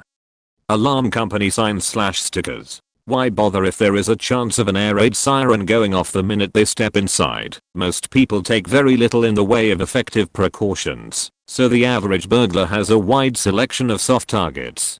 Take a few cheap and effective steps and your odds of being hit drop pretty dramatically. Most people also overestimate burglars. They are not wearing balaclavas and cleaning out your house with rented trucks or rappelling down through skylights. They, generally, don't care about big screen TVs either. They're going to the top drawer in your dresser, your jewelry box, top shelf in your closet, in the liquor cabinet. They're probably leaving your place on foot with a duffel bag. Carrying your 60-inch plasma down the street is a little obvious. Cars give witnesses and police all kinds of ways to identify/track/stop you. Stolen cars even double. Not that it doesn't happen. No one said these guys were smart. Good luck. I'm a little late here, but this is my story. My girlfriend and I live together. Low income neighborhood. Not necessarily dangerous, but low income for sure. Drugs and specifically heroin are a problem. We went out to dinner. We were gone for maybe 2 hours. They broke through the window and the back door after clearly trying to pry the door open to no avail. Took a TV and a laptop, but the worst was a jewelry box full of jewelry that my girlfriend's family, late relatives, had given to her. Most of it wasn't even worth any money, but it broke her heart to lose them, some of which were irreplaceable. To me, the worst part is the feeling that your home and your security have been violated. It'd take a while to get over the perpetual uneasiness that comes late at night. There were plenty of things they could have tried to come back for afterward. We installed motion activated floodlights by the back door. After the incident we realized at night the backyard is pitch black and very easy to sneak around in unnoticed. The lights are extremely bright and unavoidable. As someone previously mentioned, the biggest danger to a burglar is the neighbors calling the cops. Both my girlfriend and I and the responding police officers are confident that had these lights been there in the first place, this never would have happened. The concealing darkness of the backyard is what gave the burglar or burglars the confidence to attempt forced entry in the first place. We also have a home security system now as well. TLDR, install motion activated lamps that will put anyone attempting to gain entry on full display for the neighbors. Not a burglar, but I run a security business. Primary clients are Colorado dispensaries, so it's quite the target for some point. However, this is for residential, and most things are the same. Point cameras. Exterior cameras shouldn't be small or hidden. Make them obvious and blatant. Real cameras have no blinking red light, but most good ones will have a infrared bar or ring around the cameras that illuminate it at night that will give off a dim red light. Interior cameras can be obvious or hidden. Obvious is generally the choice for commercial, hidden for residential. These not only help with possible robberies, but also common theft. You had those guests over and now you're missing something. Check the cameras. Signs. These are often great deterrents. Since most alarm systems don't have any exterior signs that one is installed/functioning, a sign can be an easy deterrent. Just remember, it's best to follow through with the claim though. Siren, not the one that comes with a Vista kit or any other alarm. I suggest my customers use a large siren made for large areas that is absolutely exceeding the decibel laws. These can be found for around $20 to $40 on eBay. Since it is an emergency, most locations will have an exception to this, but just make sure you don't set it off accidentally every other night. With a small delay like 30 seconds you can easily have a ear-shattering siren sounding within the house, easily audible from at least a half-mile away. The best prevention. Freshly baked cookies. Take them to your neighbors. Be nice and get to know them. Make sure they get to know you and anyone else that has rightful access to your house. Once they know you're a nice guy/gal/family and know who the family is, they'll be much more likely to question or call the authorities if an unidentified person is at the house for extended periods of time. Depends where you live. If you live in the UK or similar countries, then the main deterrent is just ensuring all windows/doors are locked before bed. If someone tries to force their way in through a door in most UK neighborhoods, you will wake up half the street, as our houses are all quite close together, even if they are semi-detached, so any noise tends to attract attention. Not to mention our houses are tiny. Both of my neighbors have been robbed once in the past 10 to 15 years, but they are 70, 80 plus. One of them was when they were in hospital and the other neighbor was through a back door left open. Had someone try to break in through my damaged window in the first month I was at uni, 4 AM, can hear someone jiggling the window to get in. I wait a minute and see an arm coming in, so I grab one of my bedside blades and just give a wild stab into the night whilst screaming. Probably not a pretty sight, a naked 6'2" man screaming at you with a knife. I missed of course, but that was probably for the best as they legged it and had no reason to come back and seek revenge. Student areas are the main target in the UK. I find there's a long road of student houses a mile or so from my house that are targeted quite often, and as for usual with students, the problem is people coming and going and leaving doors open. People just pop in and go into the first room where they can almost definitely find a laptop and a tablet, etc. The only time I have ever stole from someone's house was because they left their door open. A near neighbor I didn't like when I was in uni watched them all going out, and I called my mate and we went over with a garbage bag and emptied the well-stocked fridge/freezer/cupboards of every item we could find. Free eating. From a former locksmith, the first line of defense should be a reinforced entry. Put high security deadbolt plates, striker plate, 12.00 at Home Depot. A must. Upgrade to Schlage lock sets. A must. Install burglar bars in all lower level windows. Install high security film on all lower level windows. Install cameras or dummy cameras if you're in a budget. Beware of dog signs. Big ones. House alarm. Get the ones that are not connected to a landline, but rather, the ones that are wireless cell phone connected. Point must be installed in the hardest place to get to. Place alarm sign near windows, at front and back of home. When the home is left alone, leave lights, TV, and radio on. Protect your garage door. The biggest vulnerability is your garage door. I can open your door in 30 seconds. Get a trolley cover to prevent hooking the security release rope. Now that the physical precautions are done, let's talk about intelligence. Never talk to strangers or certain people anything related about your prescription drugs, guns, jewelry, money, safes, or vacation trips. This one is very important. Never hire an untrusted carpet cleaner, air duct vent cleaner, house cleaner, landscaper, any service company that offers low prices. Don't you ever think you're getting a bargain. Point pay for reputable service providers or recommended ones. Call local PD and tell them to send a patrol to your area so they create presence. Report suspicious activity, like unknown cars and people who you rarely see. Before doing so, approach them and talk to them. Make them feel that they have been spotted. Point. If they are up to no good, they will leave. I will like to conclude with a short story. Before I changed careers, I was called for service to a house where an 18-year-old girl was living alone. The bolts were bent, and I had to replace them. The door was so bent because they used a giant pry bar. I begged the owners to call the police. Police arrives, finds loaded gun in the lawn and a pry bar in bushes. The surrounding neighbors did not hear anything during the attempted break-in. I suggested to her to drop flyers to neighboring homes warning them of what had just happened. In my opinion, I think that if it wasn't because the door had security strikers, the person/s would have made it in, and who knows what would have happened. Funny story about this. Me and the girlfriend fight all the time about whether my dog is a tool or family member. She previously let him play with the neighbors' kids and wanted him to socialize with the neighbors. I put a stop to that for this exact reason. Point. I have dogs, motion lights, landscape light, an alarm system, storm doors, bars on my windows with prickly bushes below them, a 6-foot privacy fence, locking gate from inside and out, and the serial numbers of everything, most everything I own, in an encrypted file I always have access to, also containing a fairly comprehensive inventory of my belongings.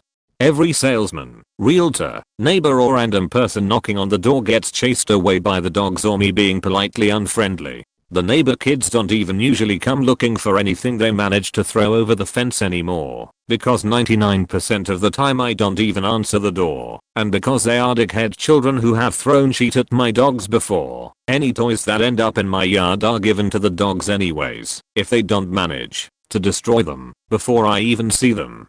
TLDR, I have more than a few friends in low places who have commented on the setup of my house, the perimeter around it, and how they always make sure to call, not just text before coming over, so they don't spook me into going Josie Wales on them. TLDR, the best defense is a good deterrence. Make them think it's not worth the effort to break in. I used to install security outdoor rolling shutters for a living.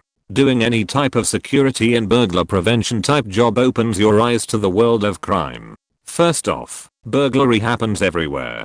Don't ever assume it won't happen in your neighborhood, because it already has at some point. The news doesn't report even a fraction of the break-ins and crimes that happen in your area.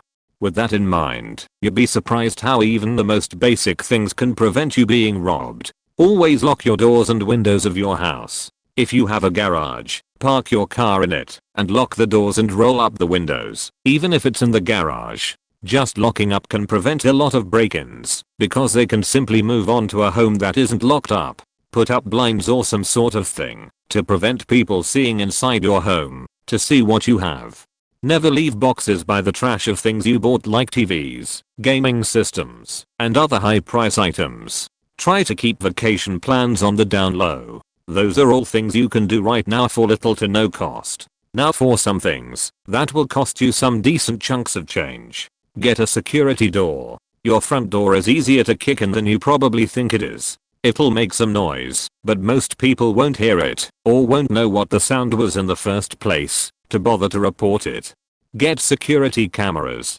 These aren't super useful in catching the burglar honestly, but they are a deterrent. Same goes for an alarm system. A burglar will not always stop just because an alarm is sounded. They will just take as much as they can in the minute or two they have. A couple minutes can get them quite a bit of stuff. It'll prevent them from cleaning you out or being broken into in the first place though, if they know the house is alarmed. Again, another deterrent is floodlights that are motion activated. They won't stop anyone obviously, but the person might move on to an easier target. If you can afford them, the rolling shutter company I used to work for offered some nice products for window/door protection. They're often called rolling shutters or Aladins, if you're curious to look them up. They aren't cheap though. Usually averaging around $400-600 for a 4x4 window, and the price goes up from there. They provide sun protection and insulation as well, and are called hurricane shutters in Florida because they supposedly help protect against them. I think what you should take away from this is that you want to deter the thief. Make your house seem like a total pain in the butt to break into. If they don't think it's worth it, they will just move on to an easier target. I come from a country where home robberies are rampant. Here's a few points. Don't be known for being rich. Don't get a fancy car. Don't flaunt your gold. Being Indian, it is common for gold to be stored in the family. Guess what? A lot of burglars specifically target Indian homes knowing there is gold there. Live well, but not well enough to attract attention. This is all relative. Being in a poor neighborhood, just flaunting you have the latest sparks might get you hit. Keep the people who know you are going away to a minimal.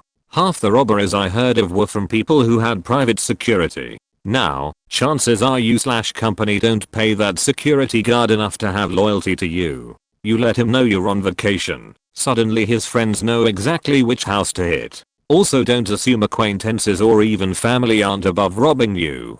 It might not be your best friend who does it, but maybe he tells his acquaintance about you, and that guy hits you. Put bars on windows. Have solid doors/locks. The biggest mistake I see here is grand front double front doors, often in luxury areas. Anyone could just kick it in. Have a solid frame and a good lock that attaches solidly.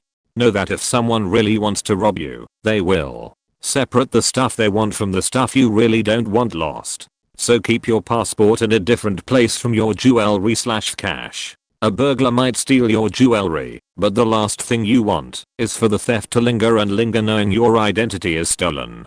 Basically, keep important documents completely separate from valuables. I'm not a burglar, but I grew up with a couple kids who would frequently break into houses and they would openly discuss their escapades with me. Pretty much basic stuff here, but still. First of all, keep your house secure. As secure as you possibly can. Obviously, lock your sheet, windows, doors, cellar doors, backyard gate, etc. Make sure these locks are secure as well. Some old locks can be very easy to break or manipulate. From most of the stories I've heard, my friends just walked into an empty house, or found a window or some other form of ingress, and walked off with some valuables. No ski masks, or cover of night. They just walk in, and walk out, while you're not home. They would watch different parts of the neighborhood, and look for people leaving their houses. Once someone left they would go knock on the door a bunch, and if no one answered they would do a few more probes in different ways, and then try to find a way in. What I would say is just leave a TV on or something. If the intruder thinks there is someone home, they are much less likely to chance entering the home. Your dog is basically useless, unless it's trained to attack. They're easy to distract, and then let out, or lock in a room, if they are even worth that much trouble. According to my friends, and a lot people in this thread, it would seem, dogs usually won't cause you any trouble, and are pretty friendly, after you introduce yourself.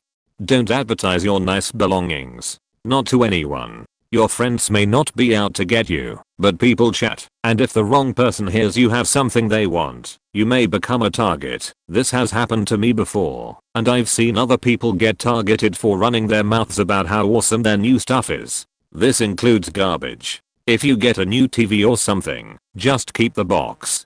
It's useful when moving, and putting out a big box like that is a tip-off for any burglar looking for a place to hit. If you don't want the box, fold it up, or cut it up, and put it into a trash bag. If I could give any tip, it would that. I've seen dozens of people get targeted for talking about / posting on social media / generally flaunting things of value. Don't talk about how much money you make and what you've purchased recently.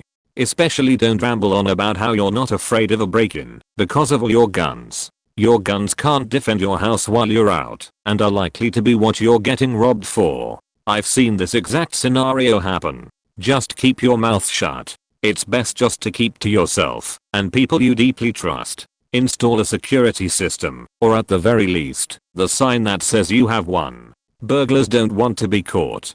That's the name of the game. So if you have something that says they are more likely to get caught, they'll just move on to someone who doesn't have one. Lastly, I would recommend that people actually hide their precious valuables and heirlooms, and hide them well. I was shocked at how much nice jewelry, trinket boxes full of odds and ends, large stashes of cash and other goodies my friends would have after hitting some houses. According to them, people would just leave stuff like that on nightstands or in the top drawer of a dresser. Apparently never too hard to find. So yay, do a better job hiding your sheet and bolt your safes down. They would never get them open, but just to be dicks they would take them and throw them in the lake if they were small enough to carry. The city remodeled that park not too long ago. I bet someone was pretty surprised when they drained that lake lol. Super late to the party, but I happen to have a little experience in the field. TLDR, from where I sit, easiest way not to get robbed is to not tempt a robber.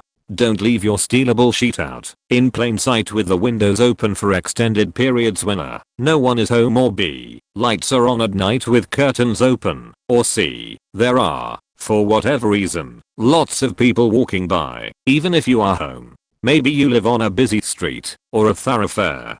I will repeat myself, ostentatious displays of wealth are the single quickest way to get robbed. Why do you think all the really rich people, what Chris Rock would call wealthy, don't drive around in Bentleys and cheat? Because old money knows that wealth is fluid and they don't play around when it comes to securing that sheet. You don't fuck with a 100-meter trust by spending it on crystal or even Chateau Lafite. You just buy what is enjoyable and good enough not to do anything but please the palate, and you do that whenever you want wine, because if you make prudent choices, meaning if you have good taste, the wine, or whatever item requires money, will always be excellent, and your life will be completely stress-free, not to mention the trust will either grow or remain static, but never dwindle, if one is prudent. This is a life of the truly wealthy, and trust me, they never get robbed.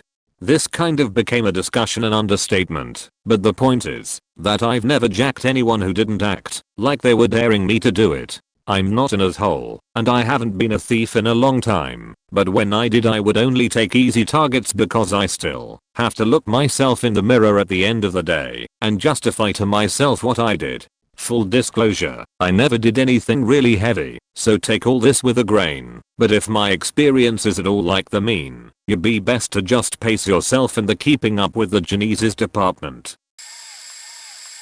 I'm pretty sure my mother was robbed after she had a massive window installation done at her house. My thoughts are that, since they had pretty much been in every room of the house, they could scope it out. A few days later, they waited for her to leave the house and broke in. Kicked down the door, new door, crappy threshold plus deadbolt, smashed through the threshold, grabbed things from key areas, mostly jewelry, but didn't take big ticket items like her TV or small electronics / appliances. She didn't have an alarm at the time, but they still took things they could carry off quickly, as if they knew where to find them. Luckily she's pretty random about where she take off her jewelry, so they didn't get too much. She's now living in a vault. Turned the home into a prison, and it's difficult to enjoy visiting anymore, but I totally understand. There hasn't been any problems since on the property or on her street, but she does have more secure windows, glass security doors, a steel piece in the threshold, external alarms and internal motion alarms. My point here is that when you invite people into your home to install something, don't be a lackadaisical customer. Be a hawk. It's your home. If they feel uncomfortable because you're eyeing them all the time, who the heck cares? If they feel that they might think twice about coming back to visit while you aren't home.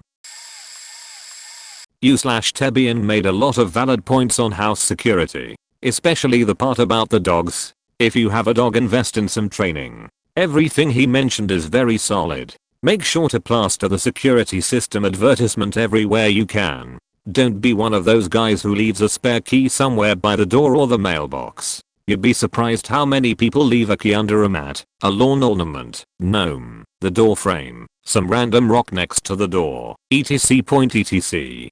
Have detectors on all door to the house, especially if the doors are glass. It's far too easy to quietly walk through a door that is completely glass or partially glass when you know how to work a glass cutter. Most standard door locks are trivial at most to someone who knows even the very basics of using a lockpick, set or key bumping. Remember, even locks advertised as unpickable can be picked, though generally speaking the more expensive the lock is the harder it is to pick, leading to a smaller percentage, if any, of burglars that will be able to walk right through a door. Most burglars just stake the neighborhood out for a week and throw a rock through your window when you're out for work, which is something a home security system will solve rather quickly and minimize your losses. Don't be a cheap fuck. Just because your window is on the second or third floor doesn't mean I can't climb through it. Every window and door should have an entry sensor, including garage doors and windows. Same goes for the basement. No ifs, ands or buts about it. Last piece of advice. Don't make your security system code 1234 or 0000 or 1111. It's your faking house, not a piece of luggage. Edit. Spear fences and or prickly bushes deter a lot of people. A spearhead fence around the perimeter of the house with a lockable gate and rose bushes under every ground level window works like a charm. Edit 2. If you live in a small but wealthy town that has town events which just about everyone attends, you have to be aware of the increased risk of break-ins. If I know the neighborhood is empty aside from Mrs. Doris, the 90-year-old widow who sits on her porch like a scarecrow, it's pretty much the holy grail, 1 2 3 houses at a time, and guess the targets. Every house that doesn't have a security system. Edit 3. Any unfamiliar vans or trucks in the area should be red flags. Not to sound racist, but most movers are Latino nowadays. If you see a Royal with just one or two white guy moving things into a truck, someone may just be cleaning your neighbor out. With that being said, don't call the cops on movers. See if they take any junk into the truck, like old coaches or other shit that looks like it's worthless. If they are only bringing out TVs, laptops, and small boxes which look like they have electronics or jewelry, then it's pretty obvious what's going on.